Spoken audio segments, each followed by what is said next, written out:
I feel like this never changes for me. I will never What be. never- I'll never be good at like managing how I start my stream. Yeah.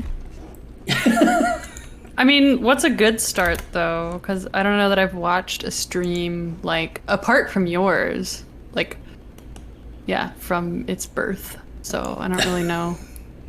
What does it mean to have a good start? I don't know. Like maybe it just like starts and like you know no one's typing. There's no fiddling around with anything. It just Right, like right. begins.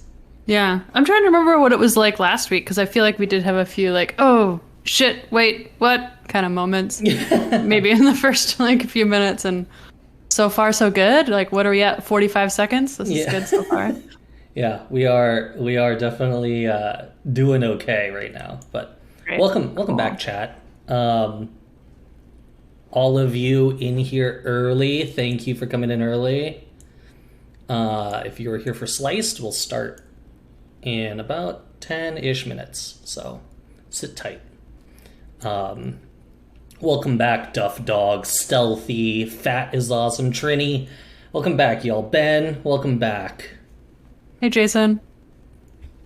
Welcome back, y'all. Like I said, last night when I was on the stream, one of my most favorite things to do is talk to chat. So I'm glad I'm able to do that now. Thanks for that raid. Is indescribable? Indescribable. Scribbled. Scribbled? Described. Indescribbled. Wow, Nick, speaking of talking to chat, we do have a lot of chat to talk to. We do. Amazing. Oh my goodness, you're right. Look at that. 73 people is what I'm seeing already. So That's awesome. thanks for coming in early, y'all. Welcome back, Ghetto Yes. Bob. Isomore, welcome back. Y'all, Razzle, welcome back. And as champs, the reigning champ, welcome back, dude. Welcome back, everyone. G1, welcome back, dude. Welcome. Good evening. Good evening. Rulia! Rulia! Rulia. You know, like, did you ever watch Billy Madison, Meg? I have seen Billy Madison, yeah. You know, like, in Billy Madison, that one guy who goes, Doyle rules! Yes.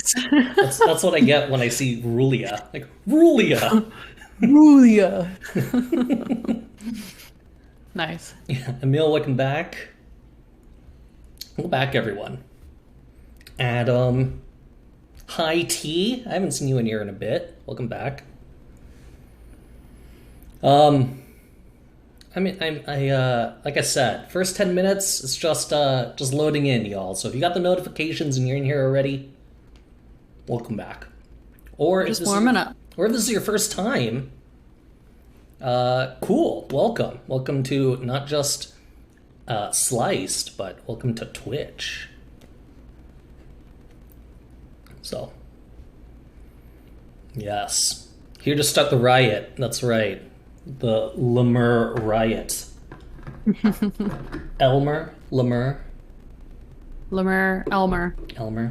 Welcome back, our podcast.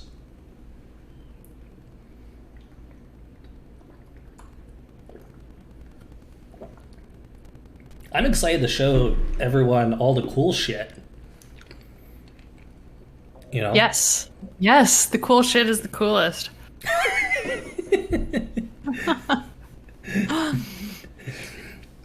You know what's, I feel like after like first night and like me wearing sleeves and stuff, like night 2 through night 11, I feel like No sleeves? it's just gonna be like basically pajamas from here on out. I want to see like an evolution though. Like, I don't know. What would Yeah, what would the evolution we have to look like somehow like ramp things up to the, the championships, the finals, whatever. Yeah. I don't know what that looks like, but Man, I'm Wow, everyone actually loaded into the staging room already. That's crazy. Yeah, the contestants listen to me now. It's nice. Yeah. Do you feel like you have power? I do. Yeah, I feel like a producer. I love like the green room moments before the show. Yeah, it's pretty cool. Speaking of cool things, I need to do the cool thing and start off some cool stuff. Set this up. But 5 more minutes and then we'll get going, chat. Thanks for coming back in, everyone. Bisma, welcome back. Map, welcome back.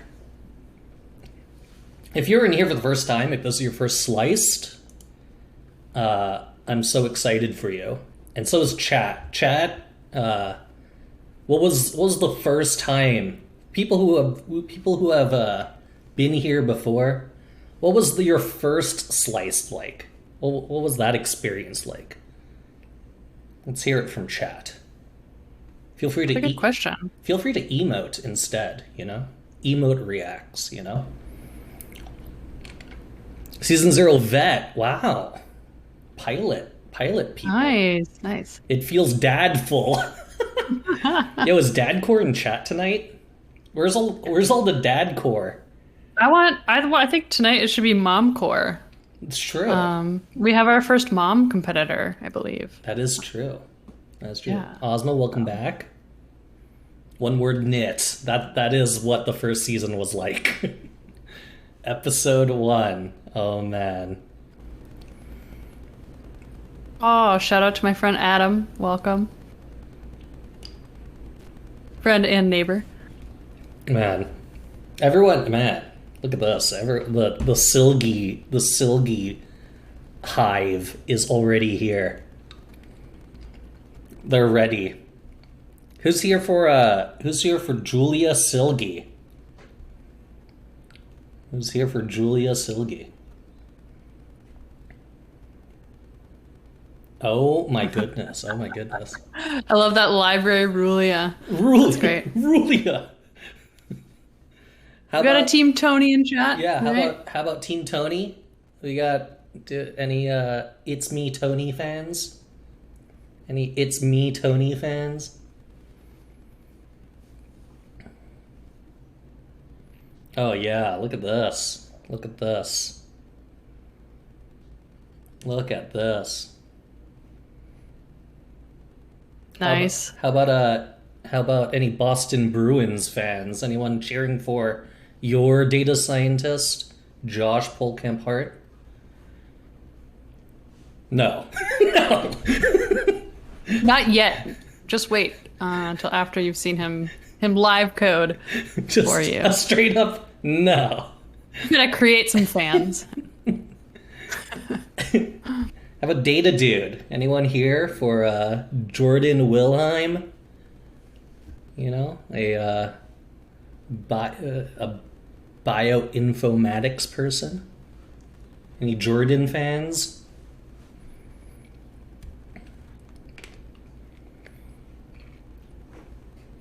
Wow, 127 people already. That's pretty incredible, y'all. This episode is a confluence of my interests. I stan everyone. Yes, that is the best way. That's the vibe. I like that. You know, that's the vibe we're going for. They're not like offense and defense against each other. It's truly like a game of blackjack. They're against the house. You know? The house of time. And that's truly the enemy here. Being able to get everything done in 2 hours. I'm just here for Loki ads. Wow, Josh, welcome back, dude. Except there's a winner. That's also true. Then at the end of the day, there is a winner. There's a winner. Yeah, there's points. We rank them. Yes. Yeah. At the end of the day, there is a winner. I'm just for the. I want to know what the What are the rules? You drink when? Yeah, I want to know the rules for that. What are the rulias? I'd love to know, and maybe we can play along next time. No drinking on the job, Meg. Okay, not us. Strictly professional. Yes. The game show on Twitch in science and technology, it's of the utmost professionalism here, you know? Yeah, that's why I'm wearing my dinosaur, like meteor volcano dress. Yeah, see, now like I am in business casual wear for game show hosts, you know? Oh yeah, and spaceships. I forgot that there's also Oh, spaceships. there's spaceships too. Oh, this Yeah. reminds me, I should like mute my phone. Okay. Oh yeah. All right, Meg, you ready? Oh, I think so. Yeah. Let's Oh. do this. All right, y'all. We're gonna do the intro, and then we'll see you in a bit. Okay.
This is how I feel on the inside. Miss when we were kids and we were ratified. The future kinda sucks, I don't feel right. I just wanna kiss you in the moonlight. This is how I feel on the inside. Miss when we were kids and we were ratified. The future kinda sucks, I don't feel right. I just wanna.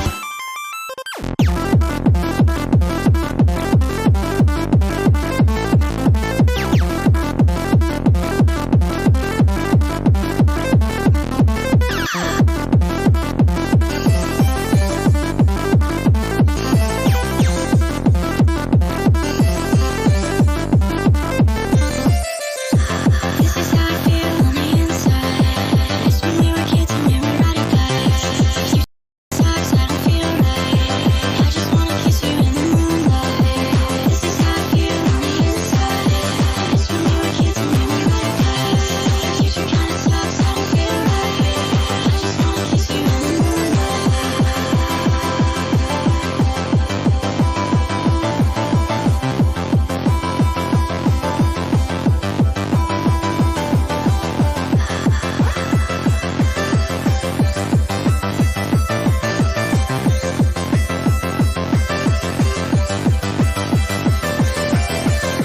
This is how I feel, this is how I feel. This is how I feel, this is how I feel. This is how I feel, this is how I feel. This is how I feel, this is how I feel. This is how I feel, this is how I feel. This is how I feel, this is how I feel. This is how I feel, this is how I feel. This is how I feel on the inside. Miss when we were kids and we were ratified. The future kinda sucks, I don't feel right. I just wanna kiss you in the moonlight. This is how I feel on the inside. Miss when we were kids and we were ratified. The future kinda sucks, I don't feel right. I just wanna kiss you in the moonlight. Miss when we were kids and we were ratified.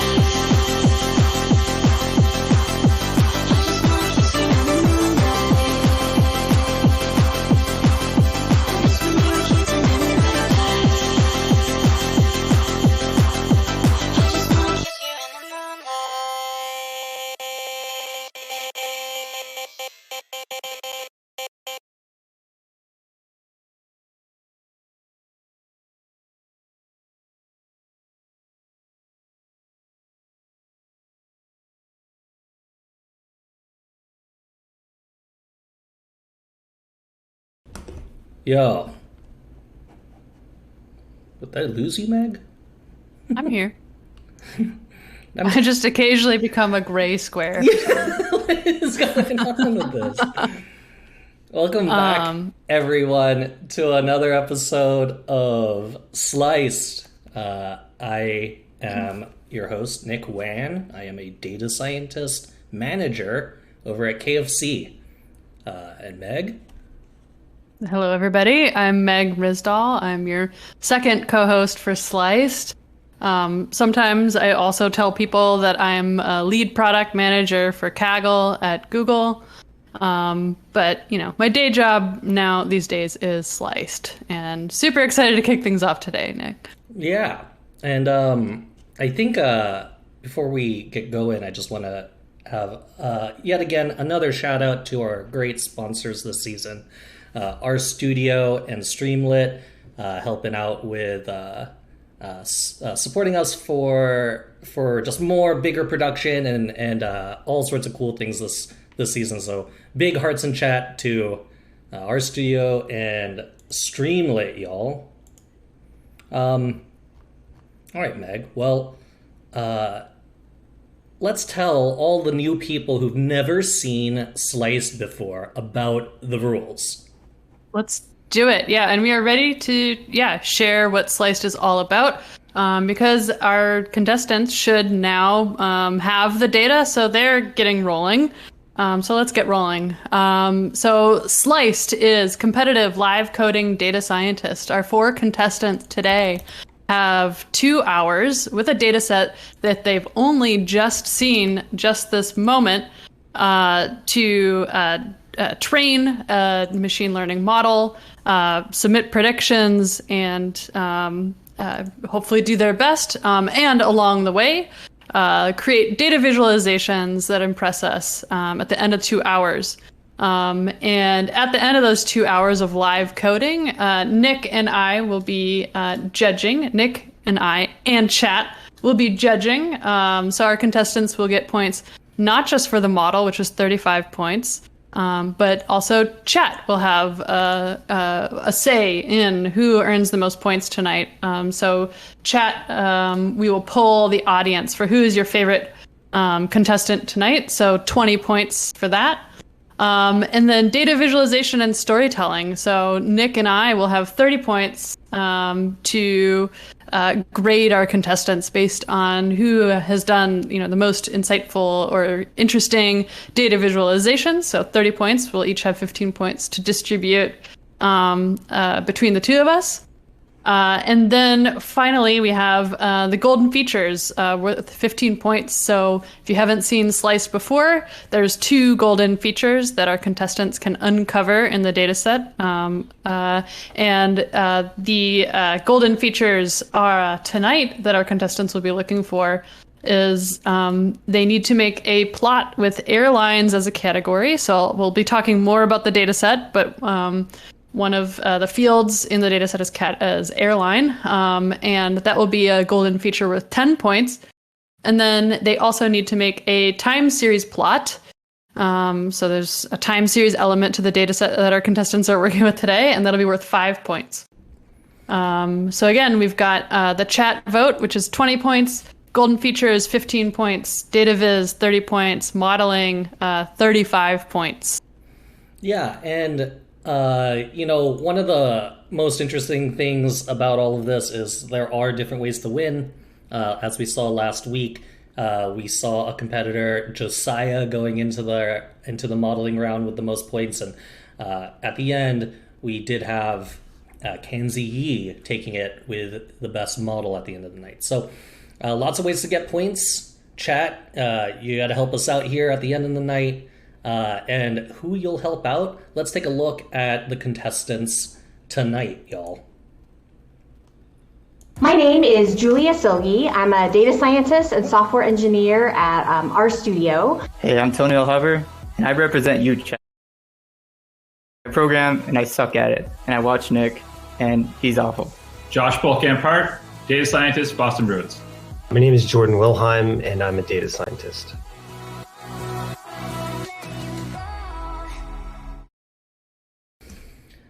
All right, y'all. So tonight, 4 new contestants.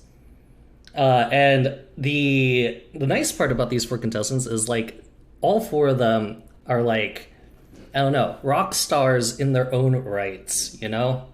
Yeah. So let's just introduce them one by one here. Tonight we have, oh gosh, what did I do? We're taking a look at Tony's screen right now. Yeah, but it went away. Hold on.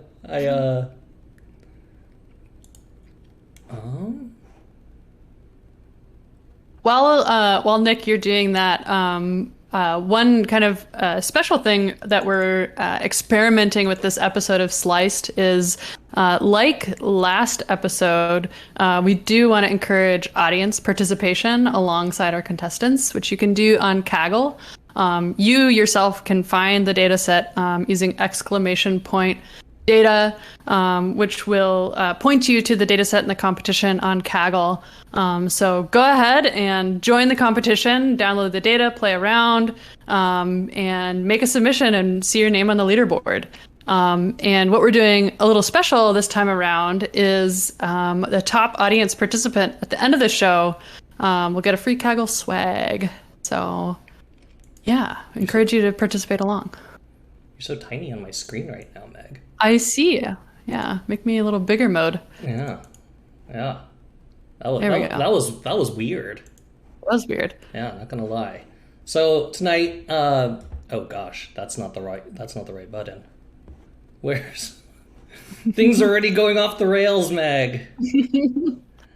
It's all right. Our contestants are still hopefully just kind of browsing, familiarizing themselves with the data set, checking out documentation, etc.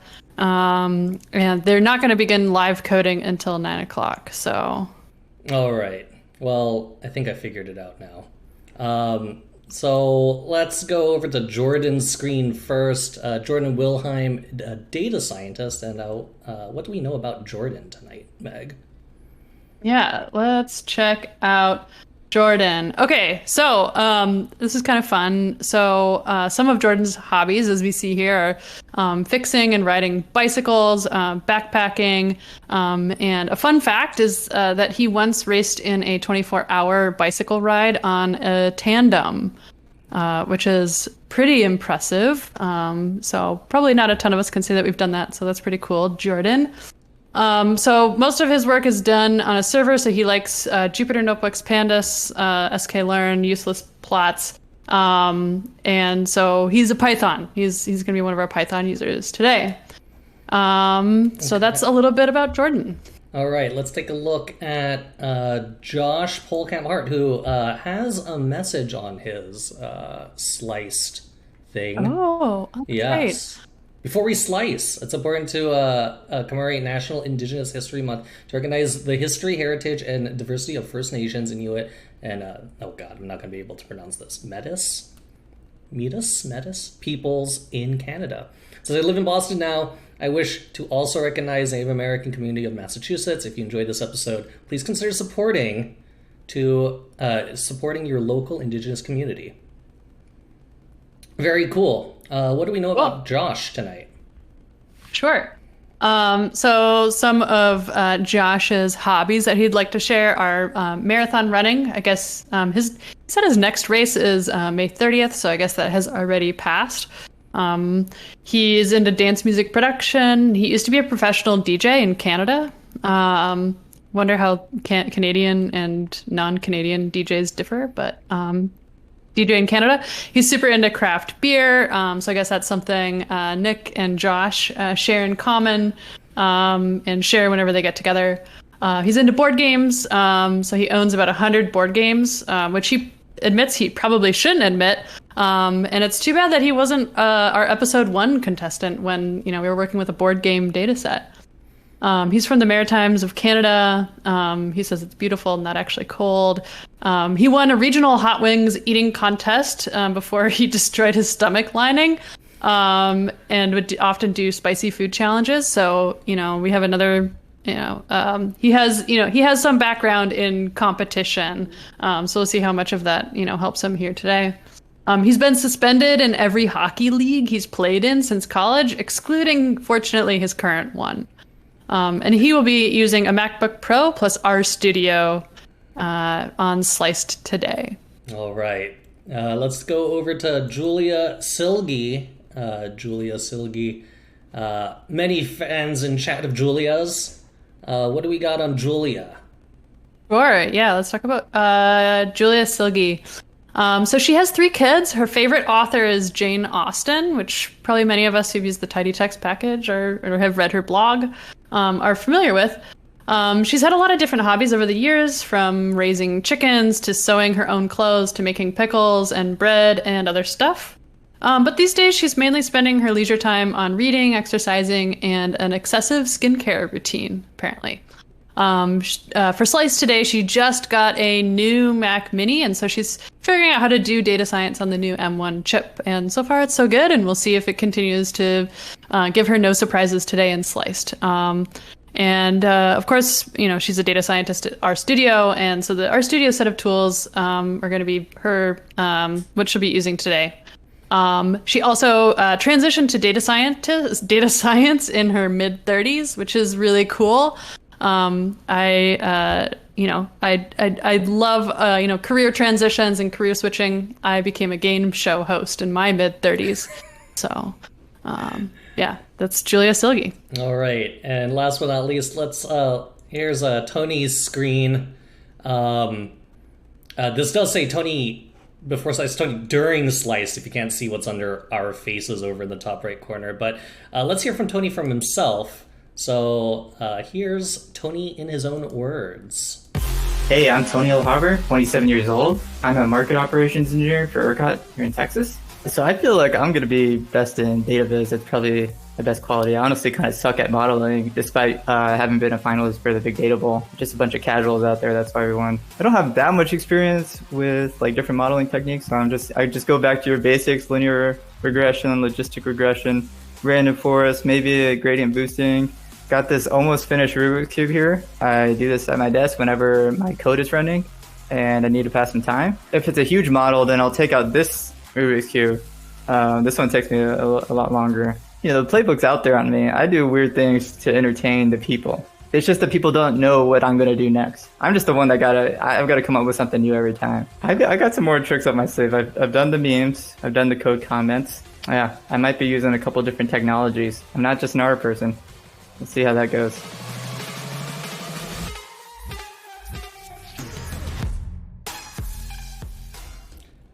That's Tony. What do we got on Tony, Meg? Yeah, so I can tell you that Tony, outside of data science, he says that he's interested in sports analytics, but I don't know how far outside of data science that really is. He likes playing basketball, reading. He particularly likes reading long-form articles. But he says, I think everybody reads long-form articles. I think that still makes a good hobby. He likes memeing, as we've seen on Sliced previous episodes. Piano, listening to obscure music, and board games. So some fun facts. His last name is hard to pronounce even for me, which makes me feel better. He wrote in cursive throughout high school. He played tuba. And he didn't learn to code till college, which is a little bit late for somebody who studied electrical engineering in undergrad. He still can't ride a bike. So we've got Jordan on the one hand, who's done a 24-hour bike race on tandem, and then Tony, who still does not know how to ride a bike. He's had glasses since 3rd grade, which he says foreshadowed his nerdiness. And he won 5 or 6 spelling bees as a kid, but he makes typos constantly nowadays, which may be because he doesn't use autocomplete, if I remember from the pilot episode of Sliced. So today he's obviously using RStudio, RStats, Tidyverse, Tidy Models, and he says he'll use the snake language where it makes sense, as he maybe kind of alluded to in his video. He uses an 8 gig RAM laptop because he says that he likes to torture himself. So if you're here for the pilot, you may remember some of Tony's R-bombs. So that is Tony Elhaber. All right. And we're on Tony's screen right now. We are a minute away before they start coding, so soon enough we'll take a look at not just Tony, who is about to click through and, I don't know, maybe clear some memory here. We have Jordan over here. This is Jordan. Oh God, wrong button. Jordan's screen here. So we'll be seeing Jordan look through this. He's currently looking through some data dictionary looking stuff. We have Josh here. And Josh will be soon enough taking away the JPEG here and coding whatever he may be doing, whether it's spicy food related, marathon related, Apple related, or Boston Bruins related. Wherever he learned his knowledge, we'll take a look at an in-depth look over there. And of course, and last and certainly not least, we have Julia here, who's ready to go, and it is hands-on keyboard time. So just let our contestants know that they can begin coding. So hopefully we start to see some cursor movement, I guess. And Julia, the thing that scares me the most about knit is if it crashes, what a flex when you're importing Silgi lib. That is a flex. What a flex. That's pretty outstanding. I will say we've got Tony. I think he mentioned he may be using, a few tools outside of, our studio, which we saw him use in the pilot. I see he does have Excel open. That I don't know if this is its own meme, though. We don't know. Like, Tony truly is the wild card. We don't know if he's joking around or if he's actually going to be going into Excel and doing some Excel stuff. So let's go over to Jordan. Jordan being our Python person tonight. And he has brought in all sorts of stuff. And also, look at the seed. We're going with Elite here. So very good. Yes. So Jordan working in the collab environment here, and let's go over to Josh. And Josh over here is already slicing through, importing things. I don't know if this is like a confusing thing or not, but console on the right side versus console on the left, is that what's your preference, Meg? I would say probably on the left, yeah. Or he has a little bit of a different setup from what I'm used to seeing. I usually have like the plots and documentation, etc. on the lower right. Pretty default though, for me. I'm not a heavy R user these days as a product manager, but I dabble. But I don't use this setup, I guess. But yeah, console on the right. This is pretty intense, and something that is to be noted, similar to a few contestants coming up here, is Josh is not necessarily a tidyverse kind of person. He dabbles in it, but he's more of a base R person. So expect a lot of base R tonight from Josh. Let's go back over to Julia here. And Julia is already loading in the data here. She is transforming data. She is using dplyr. We should definitely expect a heavy dose of tidyverse, tidy models. Oh, yeah. All sorts of tidy anything and everything under the sun. That's right. All right, and I do see, I'm just kind of checking out the leaderboard on Kaggle, and I do see that we have our first chat entry to the leaderboard. Welcome again, Seathors. I believe that's how I recall. Your username is pronounced welcome. And did not beat the benchmark of our sample submission, but that's okay. And you can play along too, chat. !data will get you the data set. This is all in Kaggle. And so if you are interested in putting your hat in the ring as well from home, grab the data set, do what you want to do in the next 2 hours, and submit. And even if you don't get to it tonight alongside the contestants, feel free to late submit and see where you would have stood if you were a contestant on Sliced. Yeah, and in fact, Nick, I'd like to kick off our first prediction. So last week we did, will we see a data visualization before 9:15? And I see that we're looking at one right now. But I would like to see will chat beat the benchmark on the Kaggle leaderboard. What did we say before? Like 9:20, 9:30? Let's go 9:20. 9:20 sounds 9:20. Good. Okay. So can chat beat the benchmark on Kaggle? And the benchmark is so our algorithm is log loss, so the benchmark is just all 0.5. So let's see. Let me kick this off for 1 minute. So I'm going to start a prediction in chat.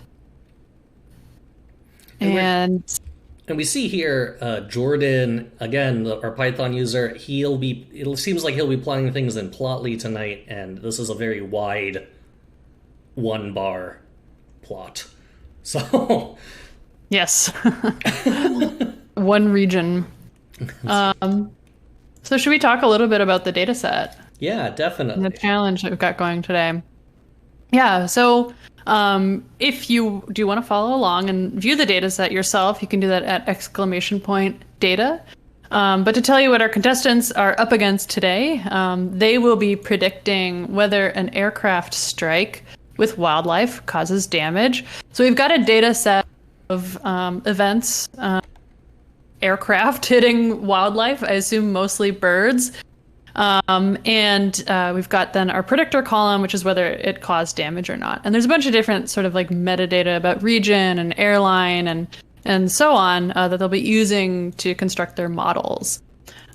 So you can view the data set and check out the data dictionary on Kaggle, and again follow along and make your own submissions. And you can see that is their challenge today. You can see Jordan is actually using some kitten mode in Colab right here.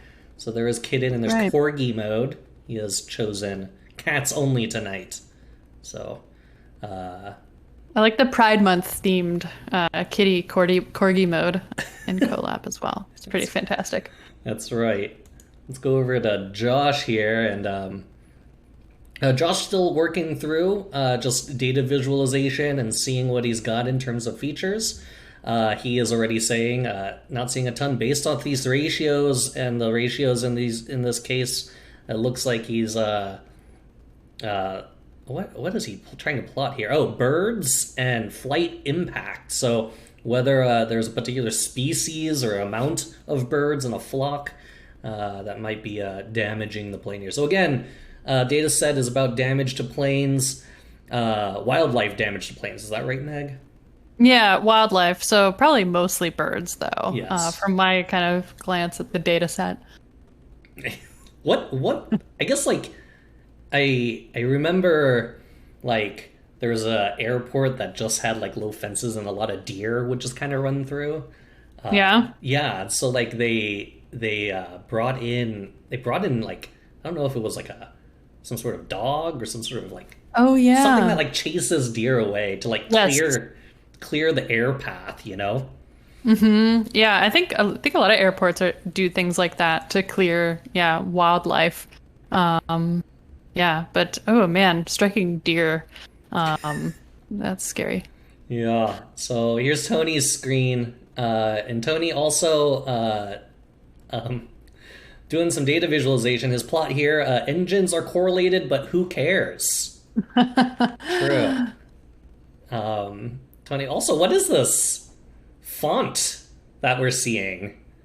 It's so beautiful. Yeah.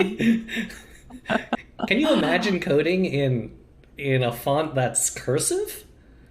Yeah, it like almost looks like it's a mix of like cursive and like monospace, sort of. Yeah, it's very, very interesting. Yeah, super fancy. Yeah. But he did keep the fairy floss theme from the pilot. That's right, and that is exactly what Maya's saying in chat. Yes, fairy floss. So interesting as always from Tony. Let's take a look at Jordan now, and Jordan still doing some data visualization. Gigantic very wide data viz from Jordan here. Again, using Plotly for his data visualization. And remember, be on the lookout, chat, for using the categorical feature airline as a part of some sort of categorical plot, whether it is a box plot, some sort of swarm plot, bar plots, whatever it may be. Be on the lookout, chat. And also be on the lookout for time series plots. Yep, that's right. So the plot with airlines as category is 10 points as a golden feature, and the time series plot is 5 points. All right, Jordan hitting some errors here. Again, some people, including last week and including some people tonight, they may be using packages that they're not as familiar with, but they may think that it could get them, more data visualization points or even find golden features.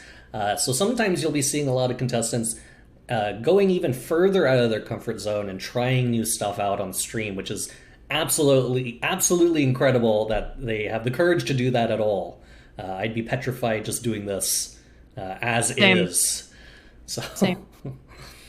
Yeah, I've heard some of our contestants say that Sliced is like a great way to, try out new things and learn, and it's like kind of incredible that you would even attempt to stray just an inch outside of your comfort zone live in a competition setting like this. So major props. Major props. Okay, chat's saying that my volume is low. I can't. I'll bring the mic closer, y'all, but no promises. Okay, no promises.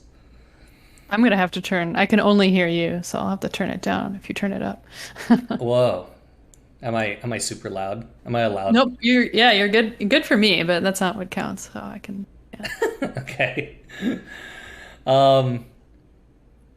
And yeah, we're still here on Julia's screen, and Julia trying to just cut through the data, figure out where she's going to be doing some. Oh, she is going to be she's starting a plot here. So we see ggplot coming out of our markdown here, and we'll start seeing some plots from her soon. Let's go back over to Jordan while she is setting up, and Jordan is plotting.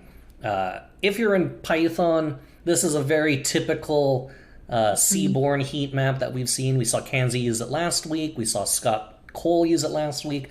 So a seaborne heat map, just looking for correlating features, most likely going to be doing it. And he says it right here, a quick model. And look at that. He's even using headings to nest his code cells. Keeping your code clean in Sliced is probably pretty important, I feel. Let's go over to Joshkin. What was that, Meg? Oh, I think it's just pretty impressive. There's so many different things that they can optimize for, and kind of like deciding how to balance all of that is, I think, one of the most challenging things about Sliced. Yeah, I agree. I feel like the one thing that like would frustrate me the most is like at the very end, knowing that I could have done more in one thing or another thing. Yep. Mm-hmm. And so, depending on how many eggs you put in one basket or the other, we'll see what the contestants start leaning towards once we hit sort of the next hour. But for now, still a lot of data visualization, data munging across all the contestants right now. We're on Josh. Josh, again, just cutting through data, still trying to visualize. It looks like mostly working on a munge here. So let's go back over to Julia and see if she's got any data visualization quite yet. And it looks like she's still setting it up. So not quite yet, but very soon, as we see, she's going for a bar plot soon enough. So we'll come back to her in a second. Let's go back over to the meme lord himself, Tony. Tony, one thing that Tony we saw from last season was that he really wasn't so big into the modeling. I felt like he spent a lot of time just, doing the data visualization and feature engineering side of things, but finding that in a model he kind of didn't take too much time there, right? Right. Yeah. And that's, what he kind of told us in his, I think, contestant intro is that, his strengths are with data visualization and data storytelling.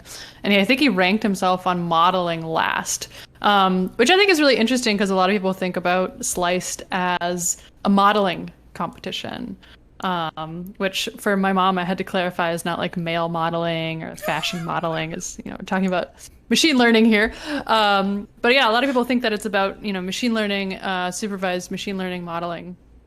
But yeah, for Tony, if he does decide to focus on data visualization, there's a lot of points to be had in that. Let's go back over to Julia here, and Julia does have her first plot going here. And this is by region, so she was close. She almost did airlines, but in this case, region. So close, almost got herself on the board with some points there. I'm sure, depending on how she does it, she might actually just be hunting for... Going through everything, yeah. If she does, she's getting some points pretty quick here, so we'll come back to her in a second. I see a plot on Jordan's screen right now, and I don't know about y'all, okay? He even says, because we need a pie chart sometimes. I don't know about y'all. It could be a golden feature, and that is an appropriate scenario under which to create a pie chart, is if you're looking for golden features. That's true. A golden feature could have been make a pie chart, and here we are, if that was the case. Big shout out to one of my favorite data visualization accounts, Pi Says No, for all your disaster pie chart memes. So,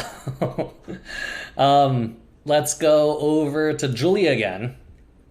And she is looking through... Precipitation.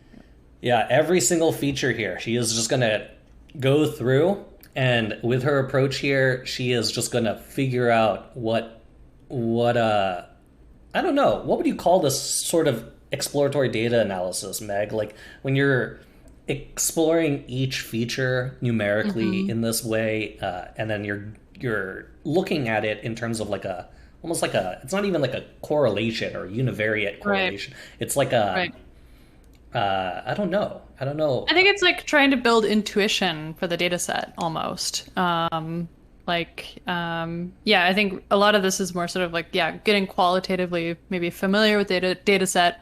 Not a bad idea to look at, how our outcome variable damaged or not. It looks like when you kind of split it all these different ways. And Julia is also, I believe, for the first time live streaming on Twitch. So I believe she's probably sort of narrating her thought process. As she's looking at these plots. I'm just watching kind of her cursor, and I can imagine her kind of speaking to what she's seeing in the data. And if you're interested in checking out Julia's stream, you can take a glance in over at Julia Silgi. She's on Twitch. She is in emote-only mode as requested by us, the game show hosts.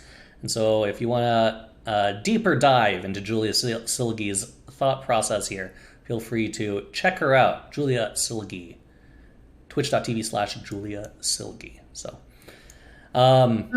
someone says pie chart should be negative points in the future, and that is an interesting concept. I saw Afton say fool's gold features. Yeah, I like fool's gold features or landmines or something. I like that a lot. Yeah. Let's take a look at Jordan again. He has some pretty interesting plots here, going with this very weird missing values is what he's taking a look at, looks like. Yeah, so, again, if you have a lot of missing values, it's not going to add a lot of signal to your model unless your missing values are overfit tells of some sort. So this is a good way to see where data may or may not exist. Extremely busy plots, but for someone with a more veteran eye for these kinds of plots, I'm sure they're helpful. Let's go back over to Tony here. And Tony, he is still looking at some data munging. He has not plotted anything yet. It's a lot of data, not just like listing out and munging data, but also just reading over different documentation to make sure that he has the right data in the right format, because important. Yeah, what we saw Tony do last time was he spent like a good hour setting up the pipeline, and then he started feeding his model more and more features.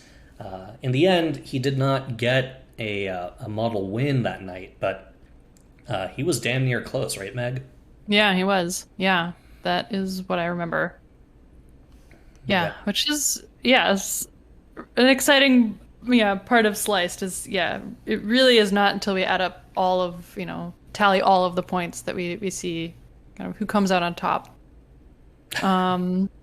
We do have Data Lab 351 is yet again at the top of the leaderboard. Oh, and also I'd like to welcome Emil Hansen to the leaderboard. So we've got 3 members of chat on the Kaggle public leaderboard. Yeah, and we see it right here, Data Lab from last week, the infamous, but as we said this time, don't be so infamous. Don't be so infamous, yeah. You can choose to be infamous or not. But yeah, 3 people that we've seen in chat. Shout out to Emil and NC Thorez, both people in chat tonight. Data Lab, of course, obviously in chat tonight as well, because where else would you get this data set but from this channel, !Data, if you're interested in also taking a look at the data set and what it's all about tonight. Tony here with some data munging and taking a look at data consistency. We have Jordan, and Jordan using a lot of different ways to visualize his data so far, and perhaps thinking along the way in comments, if there's info on aircraft and engine, more likely to be damage plus fight impact. We'll see if this pans out for him as a strategy going forward. We have Josh Polkamp-Hart, and Josh over here still kind of getting out of the gates. He's visualized a little. He's done a little validation of data consistency, and so we'll see how far this takes him as we advance through into the next 30 minutes here. And of course, I think, almost Meg. Very close. Yeah. Julia Silgi here. One of the golden features is to do some sort of time series plot. And I really thought we were looking at one just for a second there, Meg. From afar, it looked like, you see the lines, and so we've got some density plots here. That's right. Yeah. We could see, she is starting to take some comments on some of the factors that do appear important. Validating that she was taking a look at, just kind of intuitively, what are some patterns that you see when you visualize the data against the outcome variable damaged. So interesting. And this is, it's almost like I would expect speed, for instance, if you're going faster, usually right. I would associate that with damage. So yeah, maybe it's surprising. Yeah, I think I would have probably taken a look at her second feature here, precipitation or visibility. I feel like, sometimes when I'm flying and you're going through a really thick cloud, I'm if I can't see out my left window or my right window, what are the pilots seeing, right? So I don't know if they can see. Can they do anything about it? I don't know. There's some oncoming flock of geese or whatever. Yeah. That's right. I hope this doesn't make anybody scared to return to flying, as that becomes an option for more people. Yeah, shout out to Sri, who may actually be at the airport right now. So over here we're looking at Tony yet again. It's do we even need the the label that we're looking at Tony's screen, or does everyone really like already know? Screams Tony. Yeah, we've got the theme, fairy floss. We've got the cursive font. Yeah, it's unmistakably Tony we're looking at here. Unmistakably Tony. Yeah. Tony here. Some fun facts that we learned about Tony from the pilot season. Remember, Tony and Jordan both were contestants in our pilot season in March. One thing that we found out was Tony didn't use tab complete. Right. Yeah. How? Maniac. Yeah. Who uses a full featured IDE like RStudio but doesn't use a basic feature of an IDE like tab complete? Yeah. He never used... Impressive is a word for it, or maniacal is another word for it. I don't know. Yeah. I see somebody asked if contestants are coding from memory, or are they looking up little things as they go? I assume they're looking, up some things as they go, but we have encouraged them to, to their best of their ability to be like live code, embrace the spirit of this as a live coding challenge. Yeah. Which means this takes all the more guts to do something like Sliced. Yeah, and you'll see throughout the contest, or throughout you'll see throughout the night that people are Googling things, using Stack Overflow, looking up documentation. That's not off limits. It's not, completely siloed away from what you would typically do as a data scientist, but they are trying to code as much as possible live in front of everyone. So that is what we're mostly seeing tonight. As we see Jordan here try to jab out a lambda function and then apply. He does get it. We've got a time series plot from Tony. Really? Yeah. We do. Our pilot's getting better at their jobs. This is over time. Yes. So that would be, I believe, our first golden feature discovered by Tony. Wow. The time series plot's worth 5 points. So Tony already has 5 points to his name. Claps in chat. Claps in chat for Tony being first on the board. 5 points. Found the golden feature of time series here. Nice. Tony. And remember, that's one of two. He has a chance to get a 10-point feature if he plots airline as a categorical plot somehow. So a bar plot using airline, some sort of a jittered scatter plot or swarm plot for could combine both. You could combine time series and airline. That's right. Maybe even see those dreaded violin plots. Who knows? That's right. Yes. I'm not a. What is your least favorite plot, Meg? My least favorite plot, I think, is anything probably 3D. So 3D pie chart would probably be my nightmare plot. Yeah. Stream plot from Streamlit. Apparently, I believe Switch Guitars, our friend from Streamlit, one of our Sliced sponsors. I believe maybe that's a moment in time for us to say thank you for Streamlit sponsoring us this season of Sliced, and also shout out to RStudio, who's also a sponsor for the next several weeks, all the way until August 17th, our championship match of Sliced. But until then, we got, including this week, 7 weeks to go. Oh my gosh, my summer is booked. Can you imagine? Summer of Sliced. The summer of Sliced, How'd the prediction do, by the way, Meg? I think it is. How do I open that up again? /prediction. Have somebody beat the benchmark.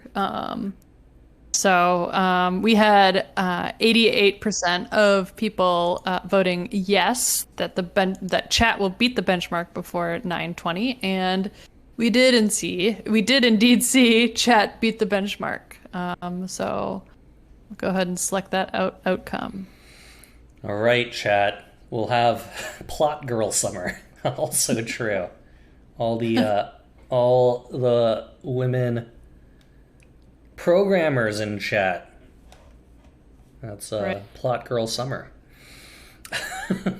You see, Tony's looking at some horrible time series plot now that has some kind of category, but it is not looking right.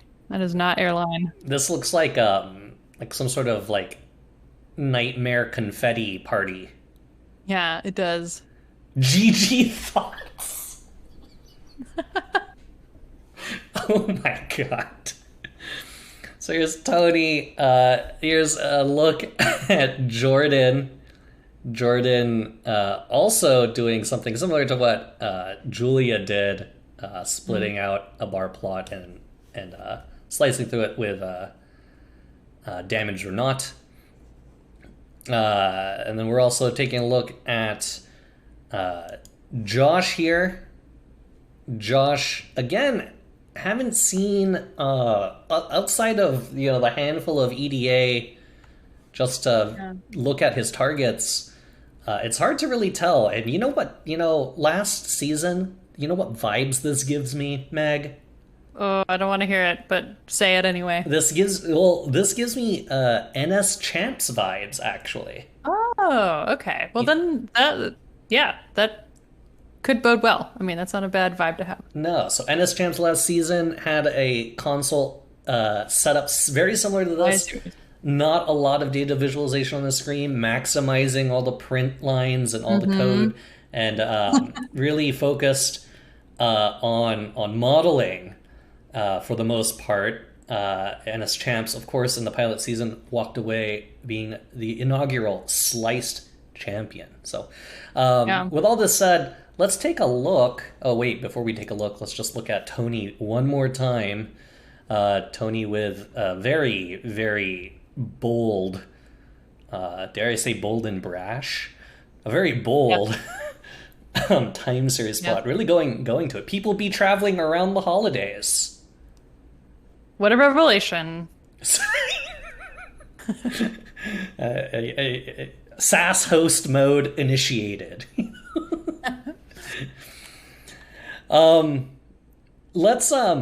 Let's take a look at Julia, and let's hear from Julia. Do you mind, Meg? Should we take a listen in on Julia's vibes and how she's feeling? Let's do it. All right.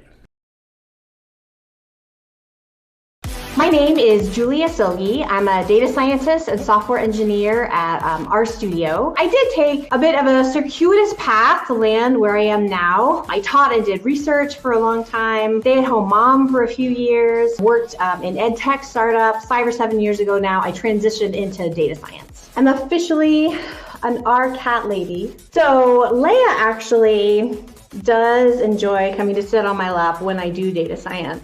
Her favorite R packages are obviously purr and for cats. She's a good data science companion. When people come to watch me on Slice, I think what they're going to be able to see is someone who values a holistic approach to a modeling problem and process.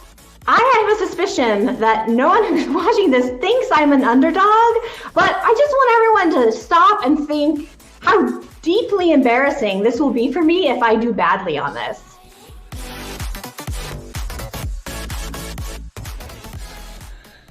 And what do we have on Julia?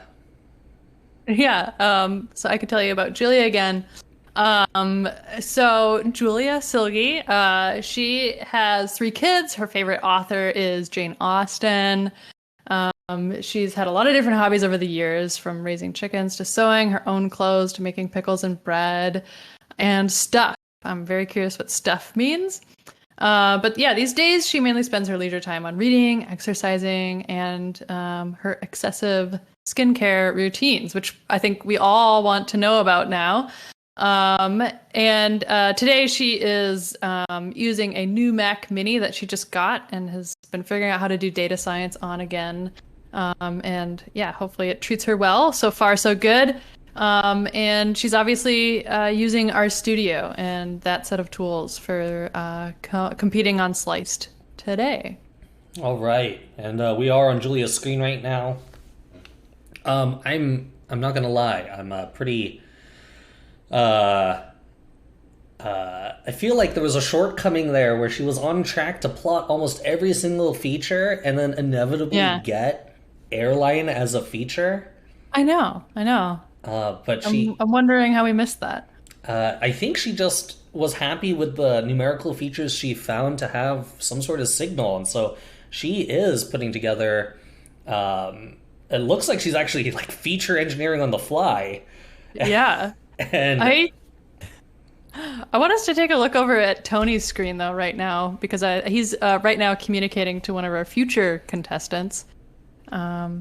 Yeah, Tony, basically... A little bit of... I don't know if this is shade or is this a compliment. I don't know. Basically every first D-Rob plot. Yeah, D-Rob, a contestant 2 weeks from now. So we'll see if in lap 2, if Tony does get matched up with D-Rob. I wonder how that will turn out. Let's take a look at Jordan. Jordan is creating a pipeline here. If you are unfamiliar with the scikit-learn space or package, pipelines are a really good way to just keep things very organized in your modeling, and he is a self-proclaimed pipeline specialist. So setting up the pipeline right now. It did work into his favor last season. Jordan came runner-up in the sliced contest last season. So did use a lot of pipelining, and that was something that I remember from his workflow seeing a lot of. So we're checking out his screen right now, looking at the data set on Kaggle. Yeah, and I don't know, what did he just like Looks download? Like he has... Did he download all the data but didn't actually like enter the contest yet? Yeah, I think somehow he skipped joining the competition. So I'm kind of wondering what he's thinking right now. Like he can't see the leaderboard or anything. Like what is he doing? Yeah. That's the first bullet point on their instructions is join the competition, accept the competition rules. And you can download the dataset after you've done that. So hopefully he manages to do that. He is creating a function called make submission, so perhaps we are seeing that pipeline put into place and we'll see some preds coming out of him and a submission shortly. Let's go over to Josh Polkamp Hart. Boston Bruins data scientist.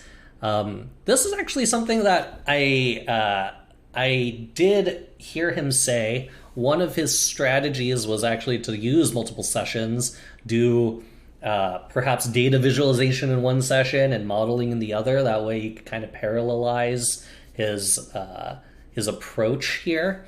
It's something that not a lot of people have tried yet.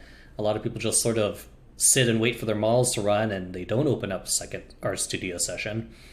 So perhaps a new, more efficient maybe way to tackle some of the slice points here. Yeah, looks like he's maybe gearing up to make his prediction. I think Jordan. Wondering if we should kick off our own prediction around. Are we going to see one of our contestants make a submission to the leaderboard on some time frame? What do you think, Nick? Yeah, do you think we're going to see you think we'll see our first submission before 9:50? Yeah, seems good. 9:50.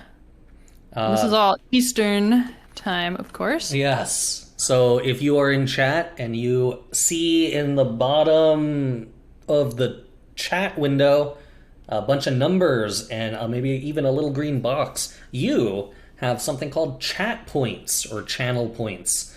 You can use that to literally gamble.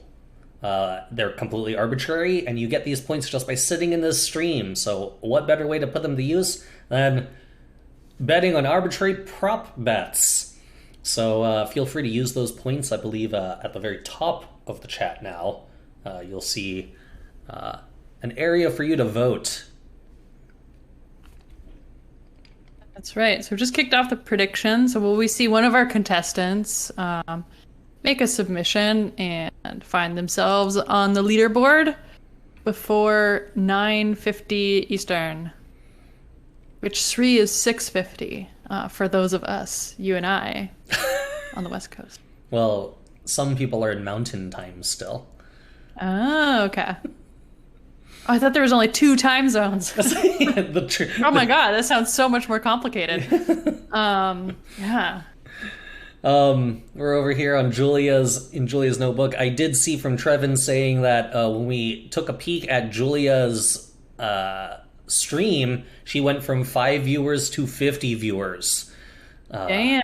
So that's pretty awesome. I'm glad to see not just the love from Sliced move over to other streamers' channels, but also people sticking around here and enjoying commentary and all the other notebooks along the way. So feel free to jump around, folks. If you see a streamer who's streaming Slice, check them out. See it from their point of view, and see if maybe their process is something even more in depth than what me and Meg can gather from just observing their code in real time here. That's right. And I do see a lot of you in chat. Big shout outs. Thanks for that Prime sub from Zwitch. Appreciate it. And thanks for all those follows, y'all. And if you are new here and you have an Amazon Prime account, you could link your Amazon Prime account to your Twitch account. This will enable what's called a Twitch Prime subscription. You get one in your Amazon Prime subscription. You could use this once a month to any channel, not just here, but any channel. But a reason you might want to use it here is because of commercials. Amazon just may end up popping an ad up on our screen for no reason, and we have no control over it. A way to avoid that is if you sub to the channel. So thanks for that Prime, Beard Kenobi. How do we switch to Julia's stream? You could go find Julia's stream, twitch.tv/Julia Silgi. She is over there doing her thing. And it looks literally exactly like this. As we see Julia coming into some errors here. Looks like she might have like duplicate names for columns. Yeah, columns contain a level called unknown. I wonder if there's like maybe a level in the test, her holdout, that's not in training set she's using, not sure. Yeah. We'll come back to Julia in a bit here while we take a look at Tony. Tony, whenever I look at Tony's code, I honestly feel lost. Yeah. How much of it is the theme? Like, if he was using a more traditional theme, would you feel more comfortable? No, it's just in the way that Tony codes is not in any like process that I would code in. And this is like maybe the difference between like people who like learn how to be engineers and write like engineering code versus like my sloppy ragtag applied data science code. Spaghetti code. So, Tony here, again, I don't really know where we are. Oh, he's doing is this a grid search? Are we going through a grid search here? Yeah, it looks like it. Yep.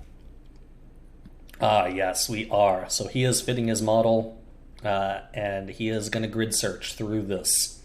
And he's optimizing for log loss. Log loss is the metric that the models at the end, the holdout set will be based off.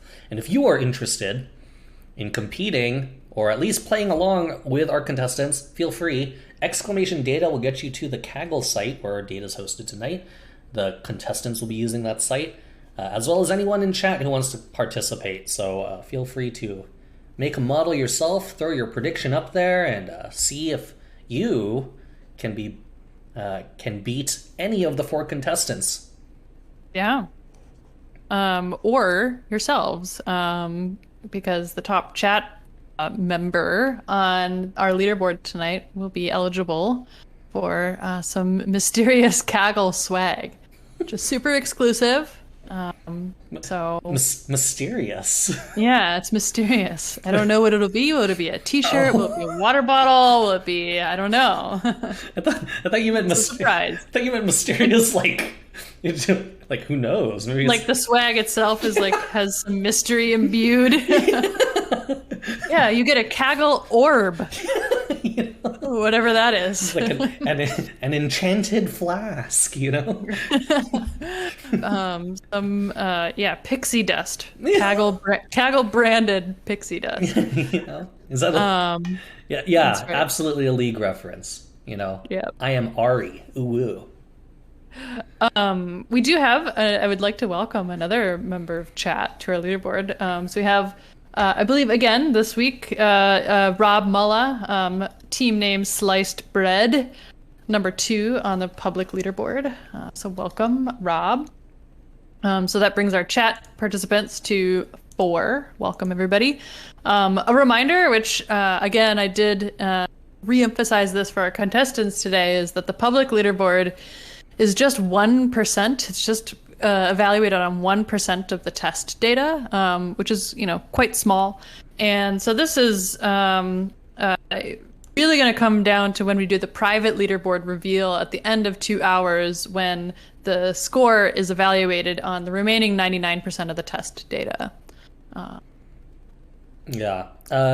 And Danny Stats here. Welcome back, Danny.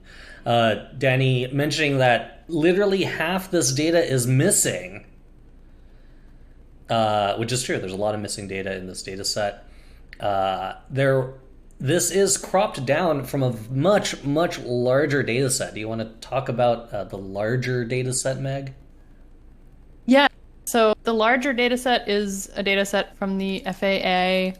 And I can't remember how large it was, but it is sampled from a larger data set. It's just, I believe, 30,000 between test and train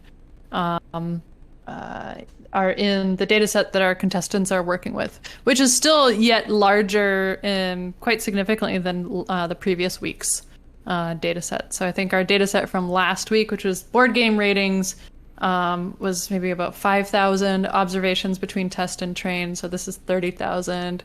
That's a larger data set. There's more missing values to deal with. So yeah, it's inherently, I think, a little bit more challenging. Yeah, I in general for SLICED data sets, and this is like maybe a little behind the scenes info, y'all, but we try to keep it so we're not looking at hundreds of thousands of rows, and the tens of thousands is important, both for not just computation time, but also thinking data visualization and all the render time that once you get into the 100K realm, it becomes a little long or a little difficult to get through some of the cooler things you could do with maybe smaller data sets. And then in terms of feature size, in terms of columns, we're typically looking at like somewhere around 10 to maybe 15 numerical and categorical features, and then however many ID columns there may exist. Those are cool too. So, if you were thinking, I know of a data set that's like that, please send it along to us. Feel free to show us some of the data that might be out there. Obviously, Meg here being over at Kaggle, she knows a good amount about the Kaggle dataset space. So even if it's from Kaggle, or if it's out of the Kaggle universe, if it's somewhere that not a lot of eyes get to, feel free to let us know. And if the dataset comes cleaned and we could use it on a show of Sliced, we will gift you $50. So a little incentive for anyone out there who's interested in helping out with some data prep and data dictionary work. More than happy to spread the wealth around.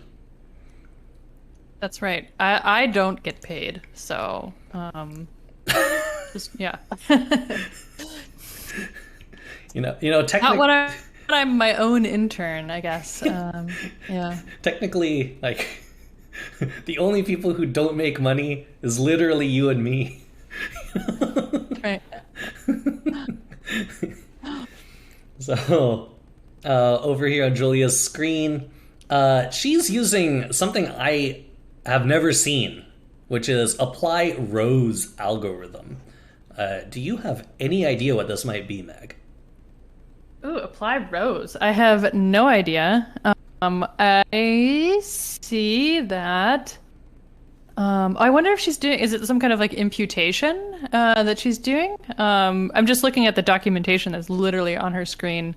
Creates a specification of a recipe step that generates a sample of synthetic data by enlarging the feature space of minority and majority class example.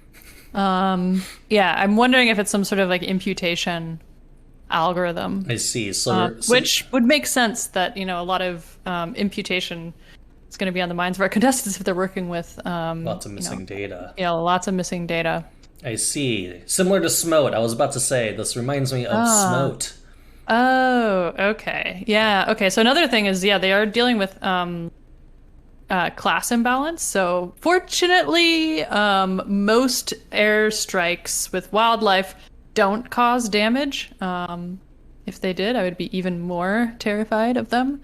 So there is, I want to say it's maybe like 8 or 9% cause damage. Remaining do not.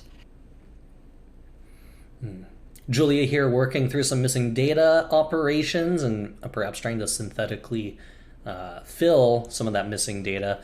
Over here on Tony's screen, Tony is already training a model. It looks like he is using an XGBoost model. Oh my gosh. Okay. So, wow, we have our first contestant on the leaderboard. Oh, we do. Yes. Oh, so we have right in time. Well, I think it is a minute and 33 seconds too late. Oh, yeah, I just see within the last 10 seconds. Incredible. My But we do have Jordan, Data Dude, is number 1 on the public leaderboard, which again is just 1% of the test data. All the same, he's probably feeling not bad seeing his name at the top of the leaderboard. So no, we did not see a contestant sneak in before 9:50, but if I had made the prediction be 9:51 and 33 seconds, then the answer would have been yes, but not quite. You're absolutely crushing hearts here, Meg. Wow. Yeah, these are rules. Yeah, rules are made to be followed, That's right. So here we are with Jordan, who is clearly doing a decent job at his pipeline working and getting those predictions out. So he'll be going into the next hour pretty confident that he knows how to submit to Kaggle. That is its own learning curve here. Not if the contestant's unfamiliar with Kaggle, this is a crash course in how to submit to a competition. That's right. And we do actually have a couple more folks on the leaderboard. So welcoming Evan Hall, in position 5, still below the sample submission benchmark. And also Jesse Mostapak, who is, I believe, a contestant next week. Yes. So welcome, Evan and Jesse. We'll definitely see Jesse, not next week, 2 weeks from now. Oh, 2 weeks from now. Yeah, she's in that super crazy stacked group. That's right. Yeah. Jesse, D-Rob, Stats in the Wild, Greg Matthews, and Craig Mann, Craig in chat. Yeah, Craig's saying 2 weeks from now, please don't give me a heart attack. That's correct. Am I supposed to know the schedule? I don't know. I have to check the website every single time. Still, but I think it's kind of a testament to how much more challenging this competition is. We've just got 3 folks that are, have exceeded the benchmark so far. Again, just the public leaderboard. So, one real quick look here at Julia Silgi to see how her workflow is doing and if she's able to fill that data. It looks like she got through that error. Oh no, she hasn't yet. She is still going to be working through that. So checking over her steps, scrolling up and down, and remember, cool, calm, collected. Julia Silgi is looking at this in her own words from a holistic point of view. So her steps in modeling here, I don't know. I haven't been checking in on her stream. Let's see. Let's take a listen in to see how perhaps she's doing. Do it.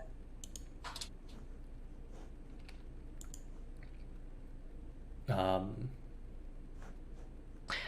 should probably just put all step unknown, all nominal predictors like that. Let's try that. That makes more sense, I think. Okay.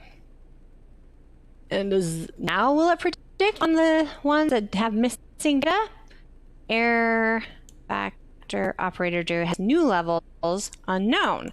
So when it has, so I can't use the linear because this has a new level. I cannot impute it. Okay. A little live look in there from Julia Silgi. You could take a look at her screen, twitch.tv/Julia Silgi, if you are interested in her point of view.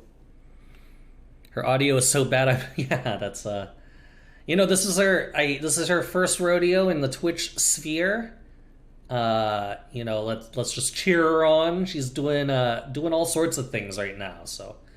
Yeah, I think about how far I've come, in my Twitch streamer journey, and I have all confidence that Julia Silgi will be awesome. So, with that said, let's take a look at another contestant, Meg. Yeah. Let's take a look at our good friend from the north, Boston Bruins data scientist, Josh Polkamp-Hart. Do it.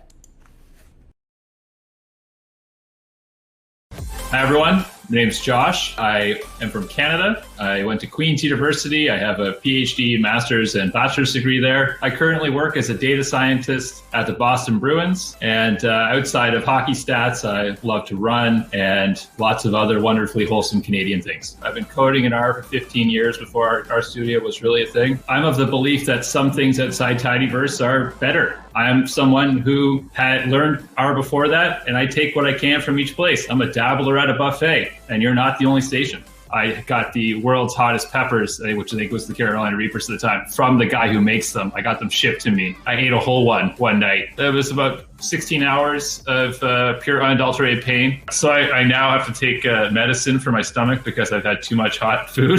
Live your life to the fullest, but maybe not that full. I'm really excited for the opportunity to be able to code in front of people and for people, if that can be an inspiration or an education. I think that's a big motivator for me, and one of the reasons my code's probably going to look cleaner than it ever has.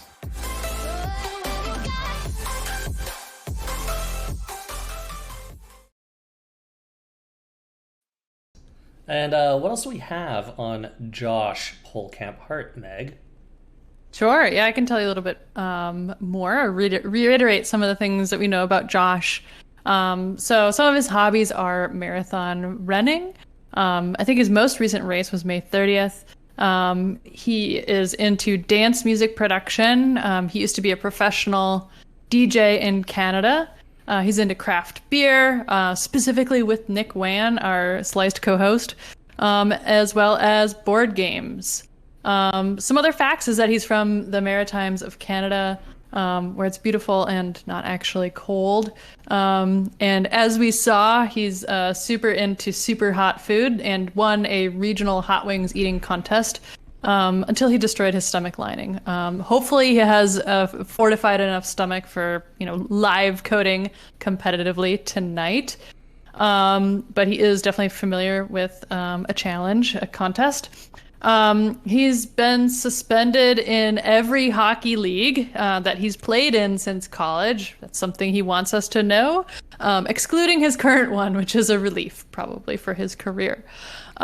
He is today using a MacBook Pro with RStudio, as we saw. He is a longtime R user, comfortable with base R, but dabbles willingly with the tidyverse.